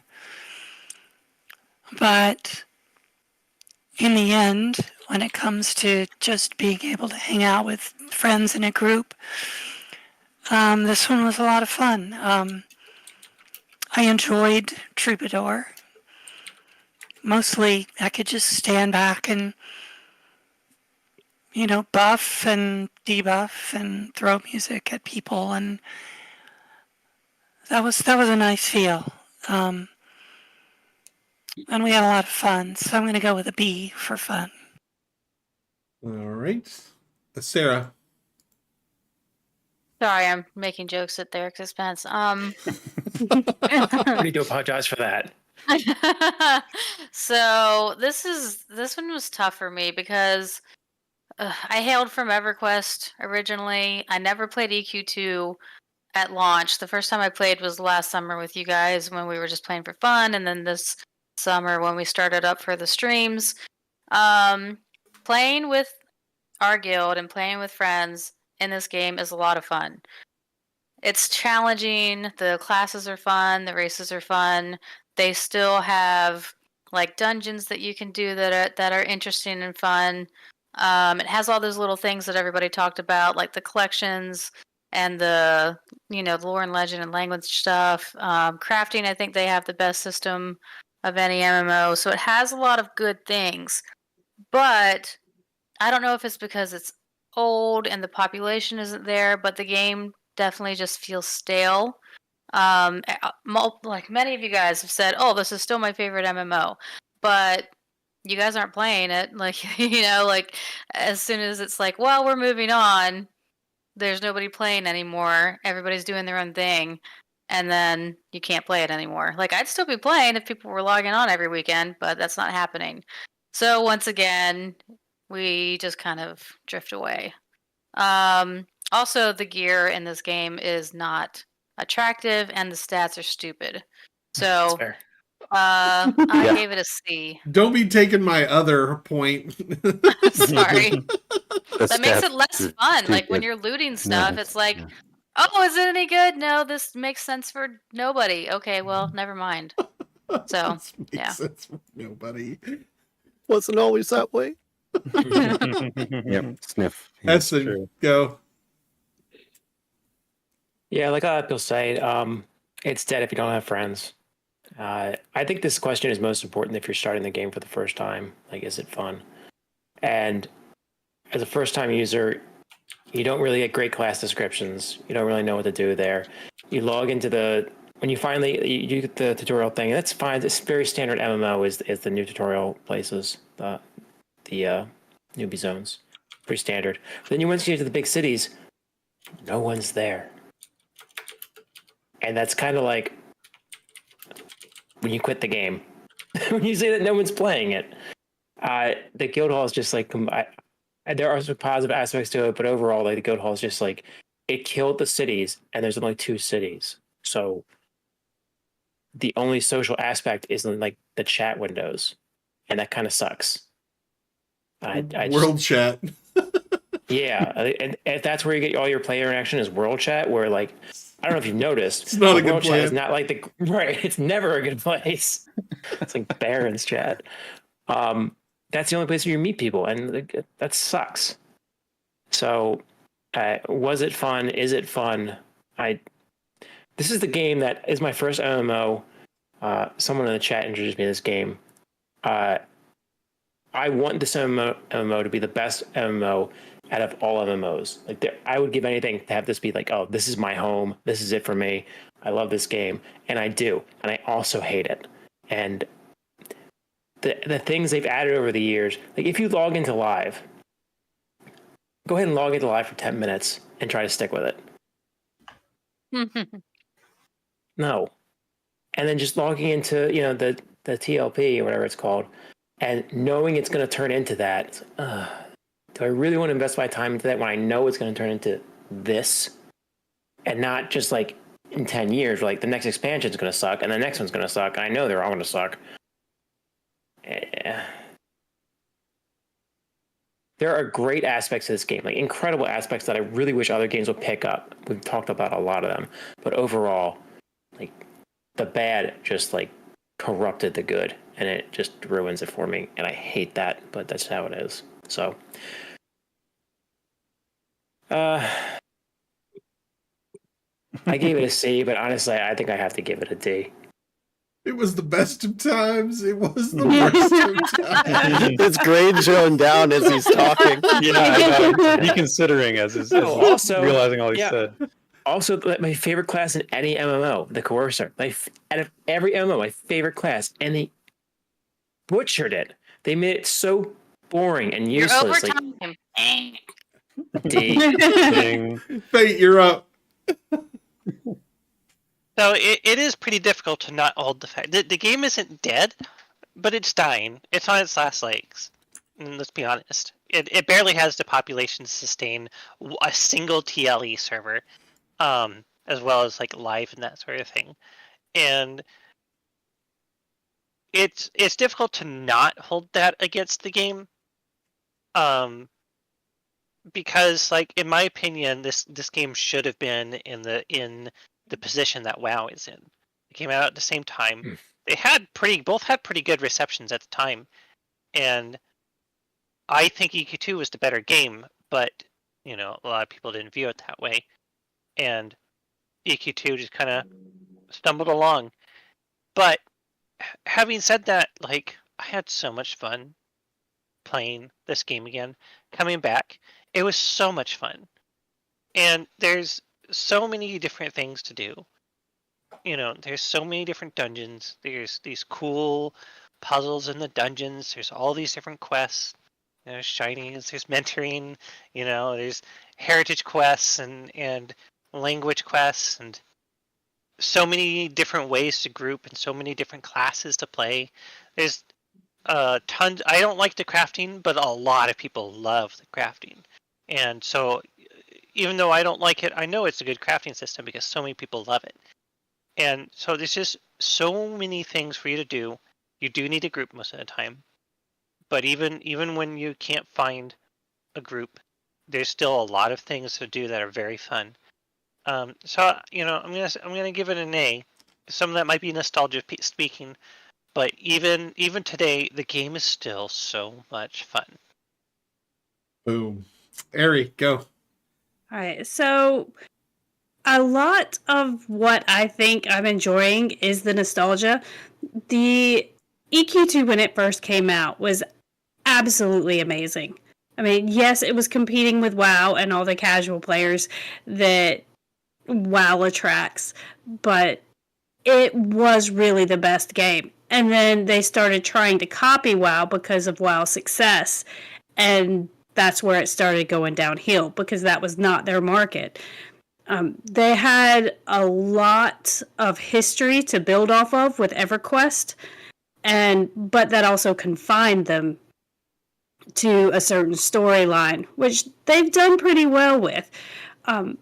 Is it fun? Yes, absolutely. But, it's not as fun as it used to be, for sure. And the only reason I played it was because of you guys. Like, I wouldn't have logged in and resubbed and played it for 6 months if it wasn't for the people I was grouping with. So it really is the people that makes the game fun, not necessarily the game. So I gave it a B, but that is because you guys are awesome. Aww. We love you too, Eric. Does that mean you gave us a B? Yeah, she's grading the stream teams. Don't overthink it. I got to follow that up somehow. You're I'm up not going there. to be as complimentary to you folks as Eric was. But it is fun. I will say, and I'll take a little bit of a different perspective on this as someone trying to sort of organize and facilitate entertaining streams in a 2-hour window. I think EQ2 actually is surprisingly streamlined to be able to log in and do something fun for 2 hours and feel like you actually accomplished something, which is not hard, is not easy to do, and a lot of even modern MMOs like Embers is not structured in that way. I think it's for an older MMO that's been around so long, they've done a lot of things to make it as frictionless as possible to have a good time, and I felt that. I felt there was a lot of stuff. Like I said earlier, the dungeon timeline is amazing. We always had something new to explore. There was never we needed to repeat something just because there was nothing else. Traveling is easy. We complain about fast travel all the time, but EQ2 seems to have found that balance where you can sort of fast travel to an area, but you still got to run, get to the actual place you want to go. So I think that's part of it too.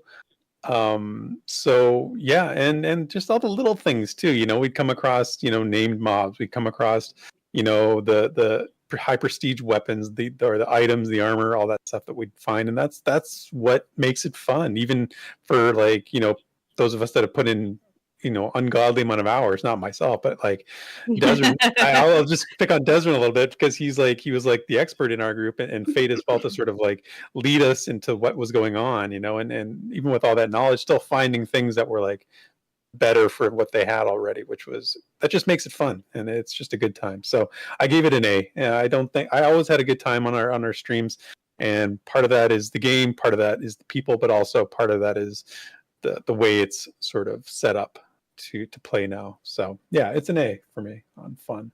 All right, the other category. So take like the 15 categories we used to have, scrunch it into one. That's other. Grab bag, go.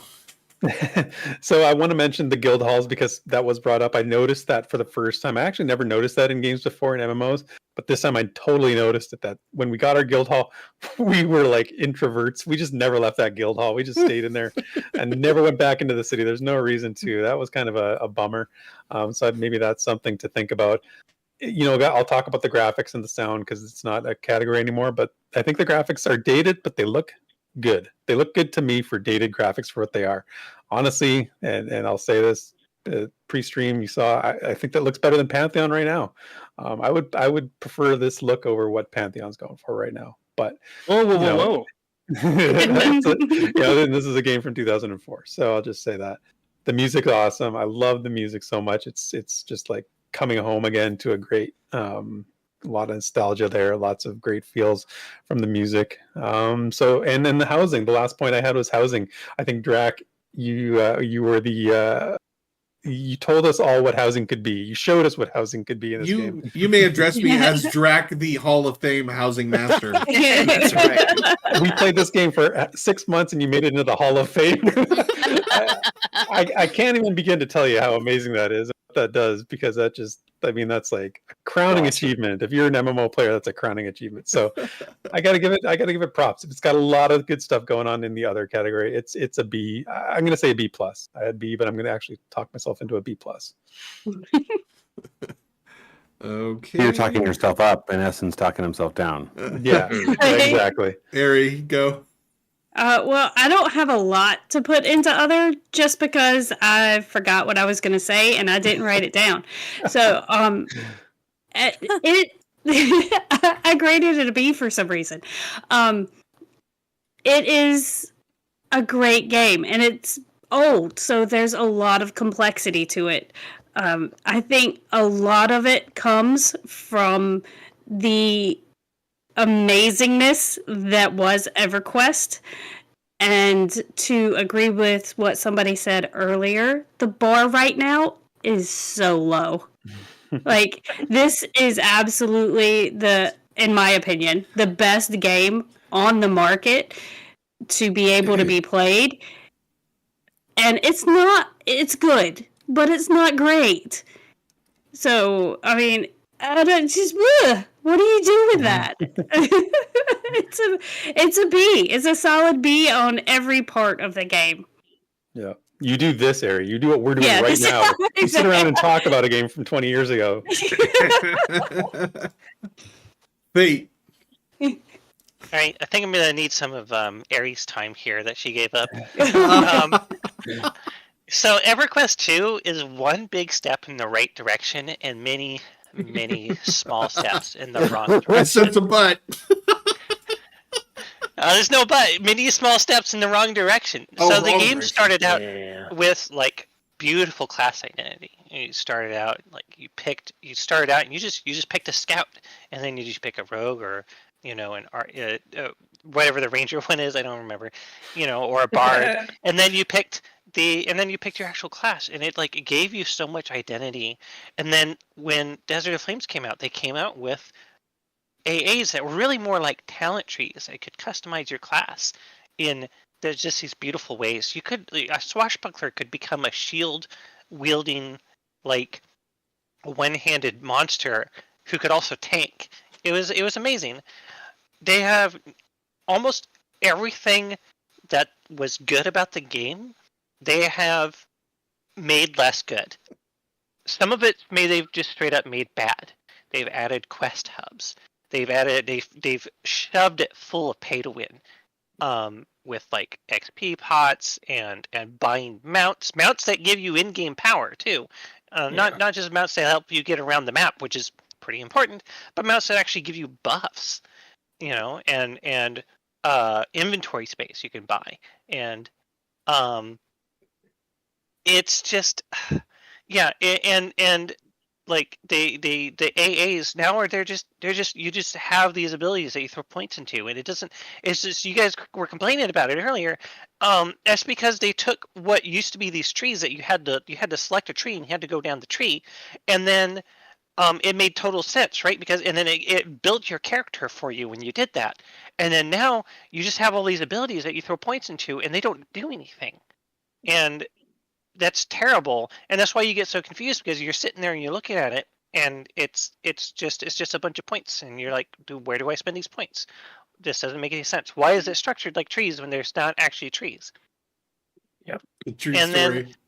Then the stat normalization on the gear, why did they do that? Gear used to be like they took gear that had specific stats that was very unique. Jesus.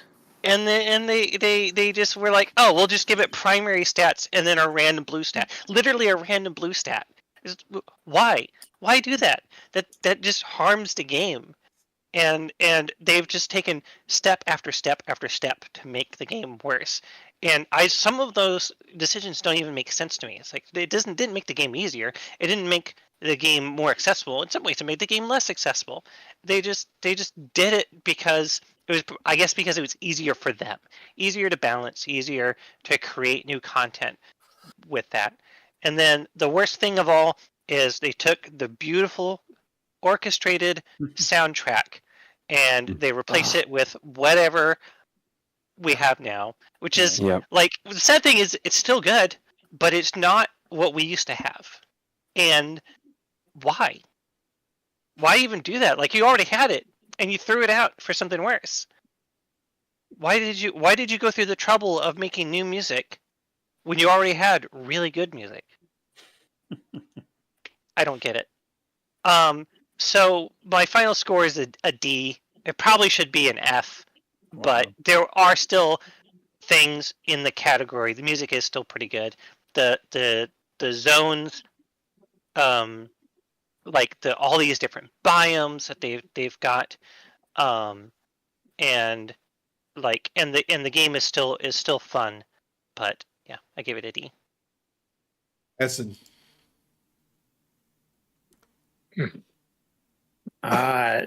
Overall, there are a lot of great things in this game, but they don't matter if it's bad and you don't want to play it. So all the positives don't really matter. Oh shoot, what was I going to say? I had something else. Disappeared. Look at that. We're doing Somebody that other has right now, less right? to say than me. I did have notes. No, I had something else. Yeah, I guess I said most of it before. No, I had something, but now it's gone. Okay, well, you lost it. Goodbye. Geez, see you later. But yeah. So all the positives, you can have all the positives you want. If it's so bad that you won't play it, then that's what it is. I see this all the time in a lot of different businesses, where especially in in marketing, where they'll just like change their logo or change their slogan or change something just because they're bored with it, and they don't realize that their customers aren't. So they'll change like the music in Everquest too, and everyone's like, "Why would you do that?" I'm like, "Well, we thought it needed to be refreshed." I'm like, "No, if you've got something good, keep it." And it's a real struggle for a lot of companies that they don't realize like they need to keep things and not change them. You always say that about what is it, diamonds are forever or something? The beer slogan, "Diamonds Forever," the greatest marketing slogan in history, and they haven't changed it for good reason. But I guarantee you that they have, their marketing people come to their CEO like, I don't know, twice a year and say, "I got this great new slogan," and the CEO is smart enough to say, "No, we're sticking with the one that's like written in diamond. Like, no, this is the best one. We're keeping it forever. Diamonds are forever." $1.50 hot dog and soda at Costco. Never gonna change. Oh man, Costco's pretty extreme about that too. But and you see that with like the game mode itself, like the entire game itself. Like EQ had a formula, and then EQ2 kept that formula. And like, whoa, WoW's doing this. Why don't we do it with this? It's like, nope, guys, you're good at this. This is what you're known for. Just do better at what you're doing. Make it better at what you're already doing. Don't change it. It's just they're already doing that. They're already WoW. You can't beat WoW. They already are WoW. You can't do that. You could have saved a lot of MMO developing companies in the 2000s a lot of money if you would have told them that. Right? If they would have listened. I'm sure lots of people told them that. Yeah, maybe. I don't know. But you see this everywhere in like all business, everywhere. And it's just, it's an easy trap to fall into. And it's fatal. I love you. Your time's up. Your time's up. Final grade. I have not gone over time. I gave it an F. All right, Sarah, you're up. I'm going to give you guys some time back. So what this game does well, they do really well. The mentoring system, the targeting through the main person. Like as a healer, I never had to let go of the person I was healing. It would just go through. I don't know what that's called, but that's really well. I still think they did a good job with building their dungeons and building their classes for the most part. And, obviously there's a lot of EverQuest nostalgia for me. I wish I could have played this game at launch. I think I would have been absolutely in love with it. As it is, it still has a lot of good things, but I guess maybe time or the management or whatever really killed it. So what they do well, they do really well, and I hope that future MMOs take those things. But everything else sucks now, and I feel like a lot of it is just bloat. Like the game is just bloated in so many ways, like the what is it called? Cash shops, the talent tree, just so much of it. Like if you play on the live server and you do 1,000,000 points of damage, it's just so bloated, and that makes it not fun. So, I gave it a B, but it just barely scraped by into a B for me. Crow, you're up. Wow, what do I say? I think I had some fun in spite of the world and the lore and elements of game design. There's, I think as Ethan was saying, there's a lot of good stuff in here. But it's kind of getting lost in a sea of so much rubbish. So I don't know. It was, the grouping was fun. The grouping with friends is fun. The rest of it, not really. I give the people I grouped with an A. Yay! Yay! All right. I'm not sure we deserve it, but thank you. I Definitely do. I deserve it. I'm just gonna say I had fun in the game, and I was gonna give it a B. But again, that's in spite of so much about the game and not because of it. All right, Sparrow. All right. So for others, my first thing was the housing. I absolutely love the housing. I think it's the best housing in all the different MMOs I've ever played. There's tons of items. You can resize them. You can place them pretty much where you want in your house that at least makes sense. Like if it's supposed to hang from the ceiling, it needs to hang from somewhere. There's competitions with Drac won his Tower of Terror Hall of Fame. I mean, how cool is that? The guild halls that we all could decorate. We had different rooms and areas that we just had fun with. We had a Christmas room that was Drac's crazy. Drac Christmas also. I do love MMO housing. Yeah, it's fantastic. And I think EQ2 is the best one. You can have unique houses. So even though there are instanced housing, you can go to different areas and get unique houses. So you can shop around and look around, and it's pretty cool. The gathering is, like Vendini said, it's super relaxing. You go out, you do the gathering quest, so you just go out and get stuff and sell it. I enjoy the gathering quests in the game to get the cool cloak, the goblin and pack mule, different recipes. I think it's a fun way to level. I love the style of their auction house. I don't know if it's still this way, but you used to be able to actually go to the person's house that they were selling and get the item for cheaper. Yeah, and you could could get like, yeah, you get deals and stuff. Or if you were buying from somebody from the different faction, there's like a 20% tax on it instead of the 10% tax. I think that's fantastic. The holiday events are so much fun. I think a lot of people look forward to them each year. They're world appropriate and they have their own lore. I think now is Frostfell. The appearance items, they're an obvious cash grab, but they can also be a lot of fun. So it's a love-hate thing with the appearance. I always spend money on appearance items because I love to make my character look good. But is that how I'd want MMOs to do it? No, not necessarily, but it is fun the way that they have it. So for me, all the overall stuff that I just kind of added in, I gave it an A because it's just all the extras that I look forward to when I get pulled back into EQ2. Vendini, go. Wait. Drac, I got confused about what row I was on in my little sheet here. Oh, okay. This row should be a D from me. Got it. Thanks. Sorry. Did you want to expound on that, or? This just other than the grouping, I have no desire to or longing to return to this world. I'd like to do some grouping with this team in a world that I actually like. All right. I reset you, Vendini. You got your full 3 minutes.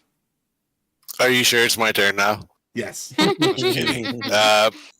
I I can't believe anybody hasn't mentioned any ability bloat stuff, because that's usually my the thing that God. people it's get coming hung up up. on. What I forgot. Bloat, People bloat get in really every hung up on that. category. Now, me personally, it's never really bothered me because lots of those are situational and lots of them you don't need to put on your bar. Yes, you can argue why do you get them. I'm not here to argue that. That's your problem. Stats on stuff after they dumb them or whatever you want to call it, and they made a terrible mistake when they tried to compress stats or make things easier. They just made them stupid, is all they did. Primary stat. I'm so excited that this has 10 primary stat on it. That is amazing. I love my primary stat. That said, I think EQ2's got a lot of good stuff going for it, which a lot of which has been mentioned. I like the crafting system in EQ2, and it's kind of the one that I go to judge other MMOs by. Not too complicated, not trying to reinvent the wheel, but a little bit of flavor in there that you have to kind of be there to craft. You don't have to make a million things unless you're going to make arrows for Dez and Derek. The mentor system. Games need the mentor system in some form. It's so good to be able to play with someone that is lower level and not screw up their experience or have them screw up yours. And still, like, when you go back and mentor, you still get the discovery for stuff that you haven't done. You might hit a dungeon that you missed because leveling is fast, as we discussed, but mentor system is great. Housing, like Sparrow said, housing is super cool in EQ2. You can put your own spin on houses and make it yours. Drax, again, and winning the trophy, like that is a cool thing in an MMO. The UI in EQ2 is probably my favorite UI in any MMO. I can reorder my group. I can move stuff around. Target of target, I think, is what Asera was trying to refer to before as a healer, where you can have you don't have to switch around constantly. I still love the UI in EQ2, and I think a lot of games could take a lot of elements from EQ2. So all in all, with the good and the bad weighing out, B+, solid B+ for me. Zelik, you're up. Zelik, are you here? He has fallen asleep. I forgot I was on push to talk. My bad. He is in defensive. He is in offensive stance. I'm getting to that, actually. That is my second bullet point. But I want to start with oven mitts. Okay? When I got my first set of plate gloves, they looked like big, floppy cloth oven mitts. That was worse than EQ1 graphics. I'm not saying that the game doesn't have amazing graphics, but so few shits were given to the graphics for the armor. And that is like probably one of the most important things. Look at how many games have a transmog system in them, right? People care what their characters look like. EQ2's developers do not. And so that was a problem for me. Second thing, AAs don't mean anything except the parry one. That one actually seemed to matter, at least according to Asera. But in all seriousness, of all the AAs I took, that was the one that mattered. That was it. Not once did any of those other things be a critical thing in my group. I could have taken anything else and it would have changed zero outcomes. It's not to say that they don't necessarily do something, but not to a meaningful degree. Guild halls, they did it wrong. There is a right way to do it. I don't have time here to go into the right way to do guild halls, but this is not it. Though Dr. Drax's distinctively delightful decorating is definitely it. Mentoring is great, but it absolutely needs balance. You are not equal to your mentee when you are mentoring. And so it's still kind of this, well, I'm just going to skip to my next one because it's going to kind of go into this. So, like, you have in every aspect of a game, not just the game itself, but in every aspect of every system you put in, and when you're developing a game, you have to ask yourself, is this fun? And I feel like when I mentor down to somebody, if I'm still upstaging them the entire time, that's not fun for the person I'm helping. To still feel inferior or, like their character's not as good because the scaling isn't done right on the mentoring system, I feel like it should be balanced to a point of, as if you had picked up another person who was in a similar spot.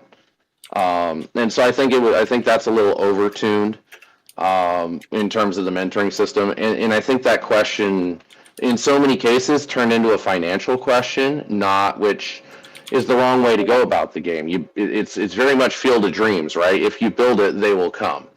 But if you're trying to chase the people to go into your stadium in the middle of your cornfield, you're not going to get that many people by going about it that way. You have to build a product that draws people in because it is fun. If your combat system's not fun, then that's going to be a problem. I did like the combat system to a degree, by the way. It's not the worst I've ever seen for sure. And I think I'm out of time, so I'll stop. You're out of time? What's your grade? D. All right. Desrin's got a few things to say. All right. So Fate already is hitting a lot of the things, and so as everybody else. This is the other category, right? Not the final. Correct. All right. So I'm gonna throw out a bunch of stuff that I think was done really well about EQ2, and then why I'm gonna give it a terrible grade. So first off, I love realistic fantasy, and I think EQ2, at least the base game, hit the perfect balance for me between fantasy and realism. And it doesn't hold up super great nowadays, but especially the armor's not great. I'll admit that, but just the world, it's not crazy colorful or crazy, but it's also distinctly fantasy. Love that.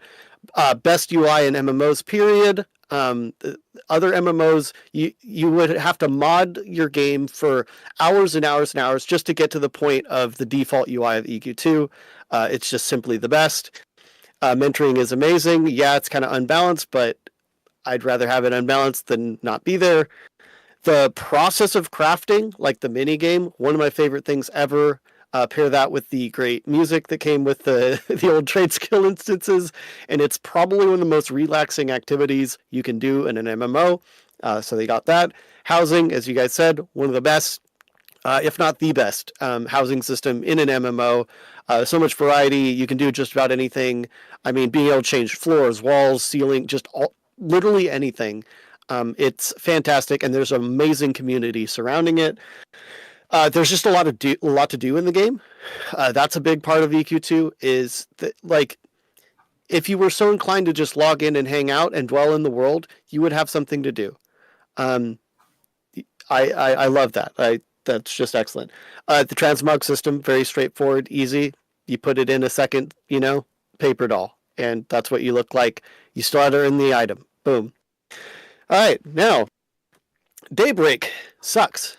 I'm sorry. Respect to everybody that works there, but Daybreak has completely dropped the ball on this game on what could have been a really solid MMO that would have stood on its own 2 feet, been unique in the space, and that makes me so sad. Every time I log in, I can't not think about that. That they had something actually special, not perfect, but they could have massaged it into something that would still stand as one of the greats today. I completely believe that. And as Fate said, instead, they took a step backwards over and over and over and over again. And leading into that, Varsoon, horrendous. It is one of the worst implementations of a TLE I've ever seen. It doesn't deliver on almost anything. It basically just does the bare minimum to be a TLE, with all of the garbage that they've done in live, with the itemization. It's terrible. You guys mentioned that. Just the layers and layers of bloat and bull crap that just adds a bunch of power creep, all the adornments and just everything that they just makes it impossible to balance. The stupid pay-to-win crap that they even put on Varsoon, the stupid merchant box that has no taxing, just so many things. They just took the crappy route. They really screwed this game up, and it actually it makes me so mad. In comparison to Vanguard, it's in the same realm for me that this company could have taken something so solid and have thrown it away. And I think the population speaks for itself.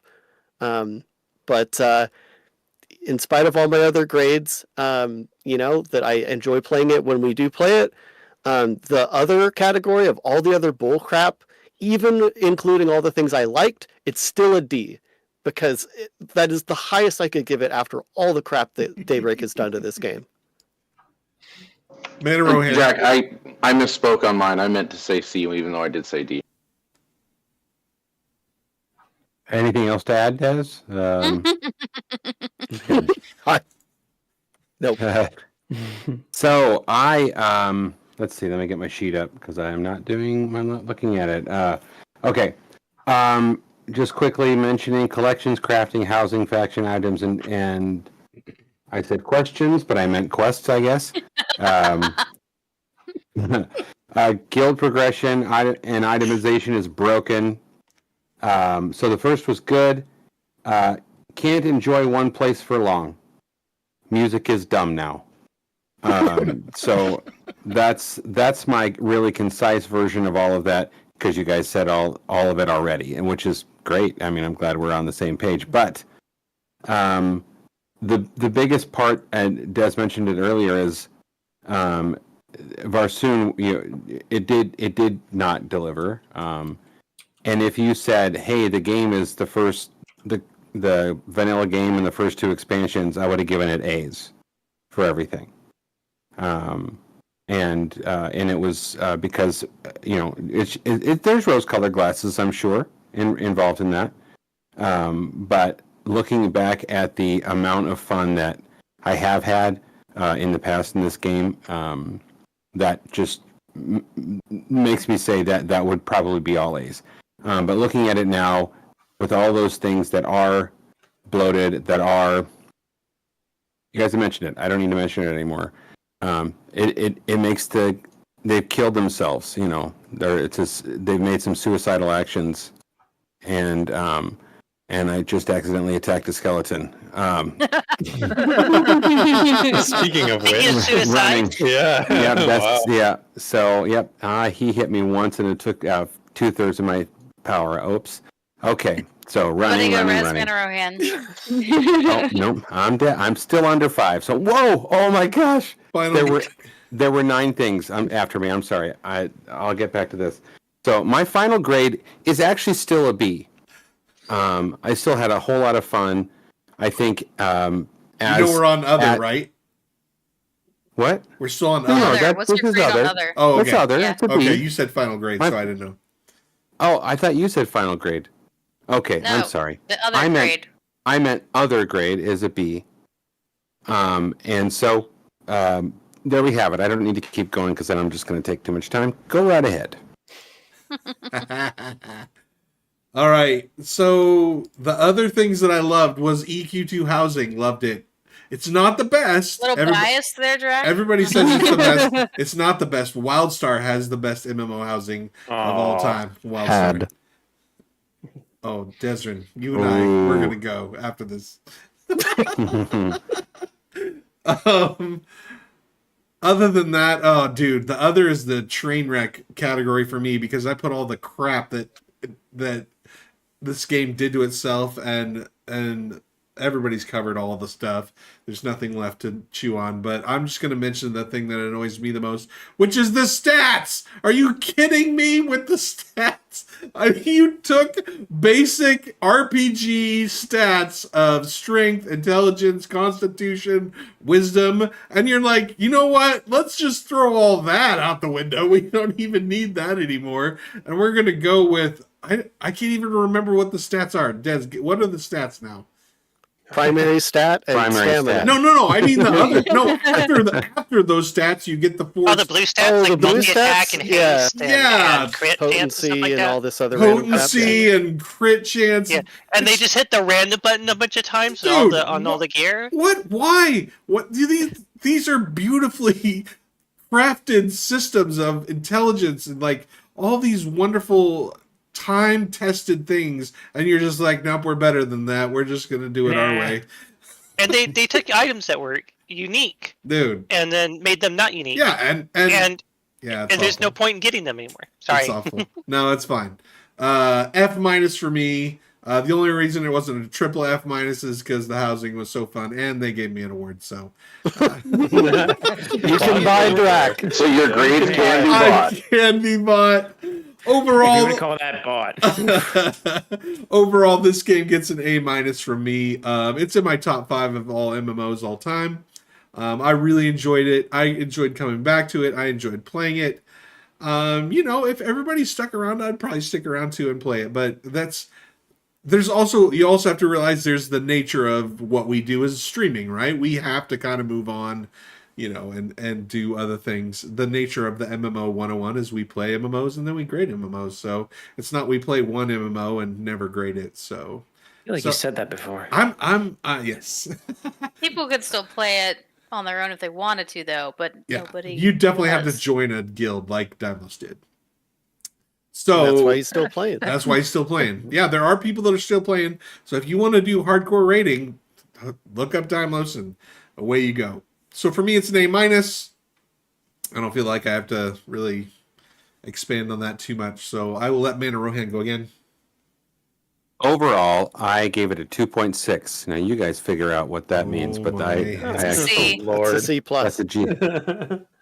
I know it is. Forget it. That the joke is lost. Ruined.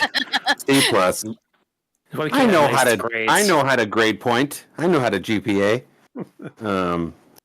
I got it. No, so for all those reasons, I mean, I still really like it. But then it comes back to, would I be playing it right now? I am tired of playing it for 24 weeks. So I would rather be doing something else. And I had many points in there where I was playing other games in the meantime, rather than getting up to 80 fast enough so I could try and get my epic. The thrill is gone in a lot of ways. So it's still a C plus. So good job EQ2. What was your grade on the other? I gave it a B. Okay, perfect. Mm-hmm. I never got a good job for getting a C plus for my parents on anything. They're like, "What the f are you doing in school?" As long as it was A for effort, they didn't care. Like, we don't care what grade it is, as long as it's A for effort. Exactly.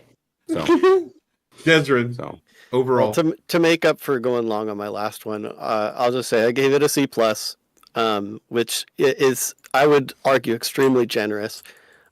And if anyone from Daybreak that had any influence was watching, I would hope that they would strive to be better than average, because it didn't have to be this way.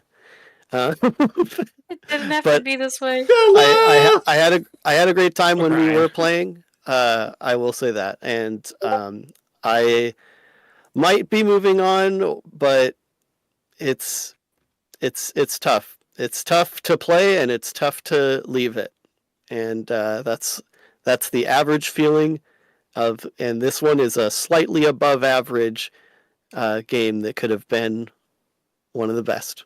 Des is breaking up with EQ2. It's a messy breakup. Definitely gave the. It's not me. It's not them. me. It's you. It's them. It's definitely them. Yeah. It's not me. It's you, Daybreak. All right, Zelig.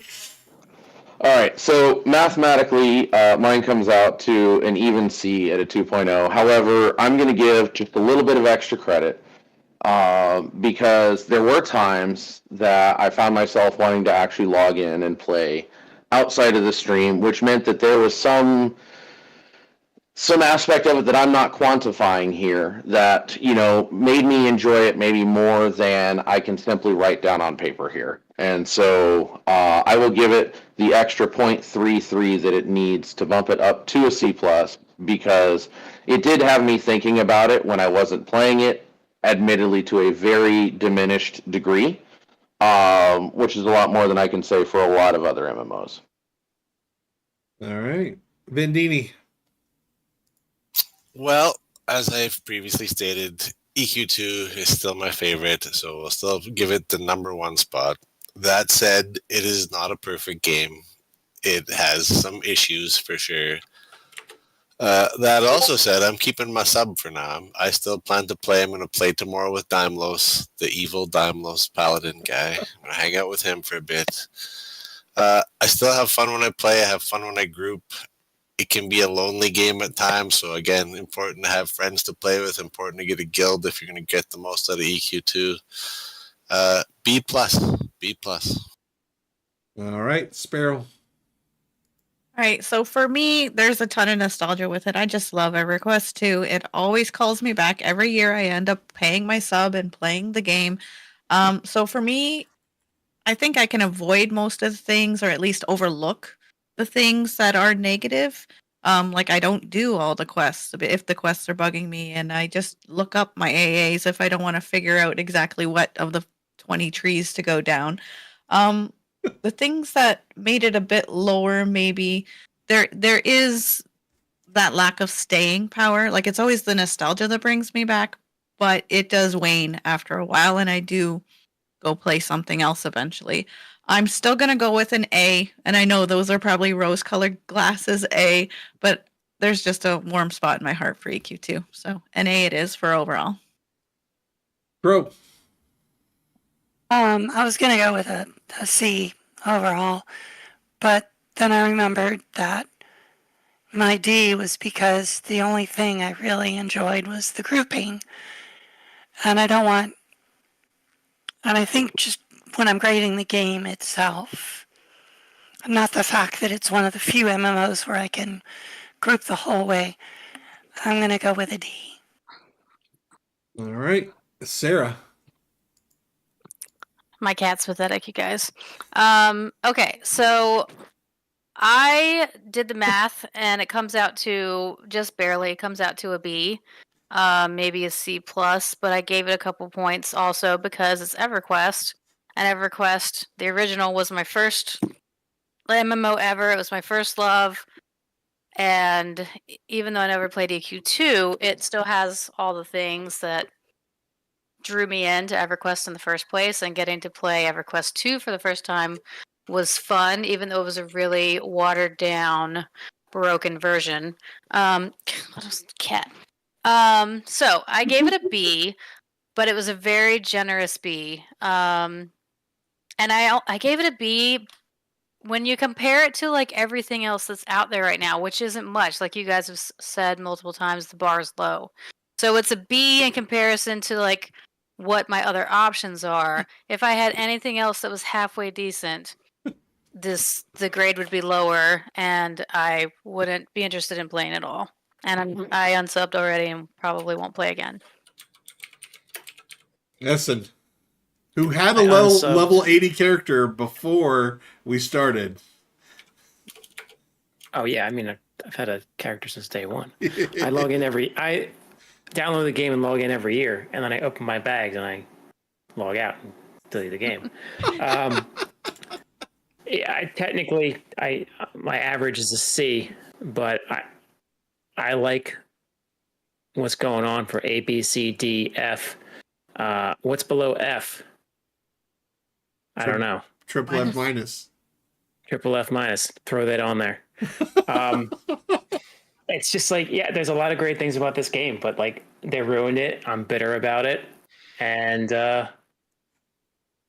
man, one of the greatest days of my life was divorcing my ex-wife. I'm divorcing this game. I'm done. He'll be back, you guys. No, I'm done. I'm just like, there's no future here. It sucks. Put a pin in it. Fate. I did not do the math because I don't care about what the actual mathematical GPA is. I give the game a B minus. I didn't always want to log in to the game but I did always want to log into the game when there were people online and I knew that there was like things to do with them. But when I did log into the game, I almost always had fun. And so I think that's indicative of a just barely above average game, you know. All right. Ari. So my overall was a B. If you can't look at all the other grades and figure that out. But just to reiterate, it's a good game. It's not a great game. It used to be. It's not anymore. And it's one of those, they just like, wow. A new expansion comes out, you're like, yay, you buy it, you play it for 2 weeks, and then you're done with it. Or at least that's my experience anyway. So, yeah, B. So it's a fling, not a keeper? Exactly. It's a side piece. It's a booty call, it's a bad romance, and it's a fling so far. And there are nothing wrong with any of those three things. Apparently. Derek. Yeah, I mean, overall, I think I've said everything I want to say. It was good to get back into it. I never got this far when I played it at launch, so it was nice to finally get to put go real far in it. So I'm proud that we were able to do that. I want to see more content. Still, there's still more that I've never seen, and I want to go back in and see it. So that's a good thing, And it's a good game, and it's hard to be mad at it, and it's hard to, sort of wish for a different reality where WoW, went downhill and this took off like WoW did. I mean, that would have been a whole different world, a whole different landscape if that had happened. But that's not the reality that we live in. So, it just does a lot of things right. It sort of meets the MMO criteria that I want. I just want a modern version that didn't get sort of, shoveled into the waste bin of MMOs with, shitty ownership and shitty, maintenance and all that stuff. So it is what it is. For the game that it is, I'm looking at it a little more in the past than it is now, maybe. But it's an A. It's of all the games we've played on these streams, I feel like this is the one that I probably enjoyed, the most, if not second most. I mean, so yeah, it's an A for me. Nice. I want to say too that completing my epic was a lot of fun. I don't think I said that anywhere in the thing, but I get extra. You're welcome. Yes. They totally walked me through the last part. So you're welcome. And Vindini. Yeah. So that puts a wrap on EQ2. Make sure you pay attention to our Discord because everyone's now going to send me their grade cards now.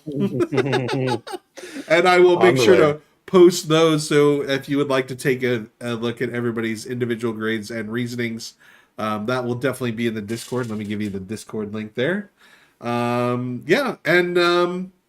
So there will be no streams next week. Christmas week, there will be no streams, except for the fact that on Thursday, we're going to do 15 hours of Pantheon. That's going to be me streaming. And then Theric, have you picked a day? Do you have some times that you want to share with the peeps? Yeah, so I'm going to be streaming Pantheon on Friday the 29th, starting at 9 a.m. Central.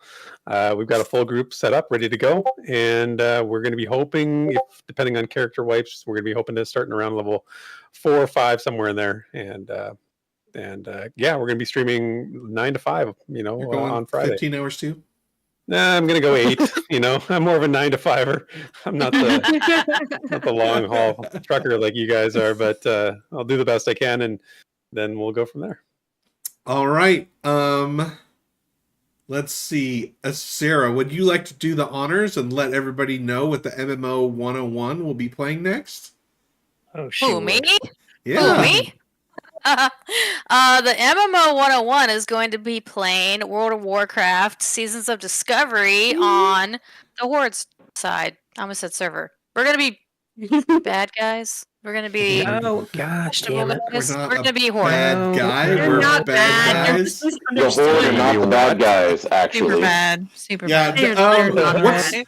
Sparrow, do you know what the server is that Nathan's playing on? We'll probably do that one. Do you know what the name of it is? There's only one. Wild Thorn? It's Wild Growth. It's actually Wild the Growth. only choice Wild for Growth. a PvE one in Oh, the is it? US. Oh, okay. So Wild Grove, that's where we'll be. So Growth, yeah. Wild Growth. if you are Yeah, a Desmond types it wowhead out in chat. and you want to join us over there, feel free.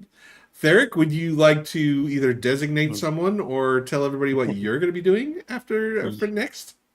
Yeah. You know what? Surprise designation. That's fun. It's so fun. Sparrow, you tell everybody because you're coming over to the 201. So why don't you tell us what we're doing on the 201? We are going to play some Embers Adrift, but starting over so we can all start together and make our way towards the new magic system. Nice. Yep, trying some new classes for each of us to sort of play with and go from there. Very Magic in an MMO? Are you sure? Is that a good idea? And then last night we also announced that the After Dark we will be going to Everquest Quorum. So we've already got some characters over there. We're going to start streaming that. So you got Everquest on Mondays, you got WoW on Tuesdays, and you got Embers Adrift on Thursdays. I can't really think of a better lineup in the MMO landscape right now. Like, that's pretty solid. We're hitting that niche. We're hitting that niche audience. That's what we're going for here. Yeah. I really want to know how many hours you have logged in EverQuest in all of its varieties. Oh my goodness. God. It's a lot. It's a lot. All right, everyone. Well, we are way over, and I appreciate everyone's time. And dude, it was a great stream, everyone. Thank you for investing the time, and thank you for streaming with us. And we will see everyone in the new year. Wave bye to the people. Happy holidays. Good night, everyone. Happy holidays. Bye. I'm sitting here waving. I'm not even on camera.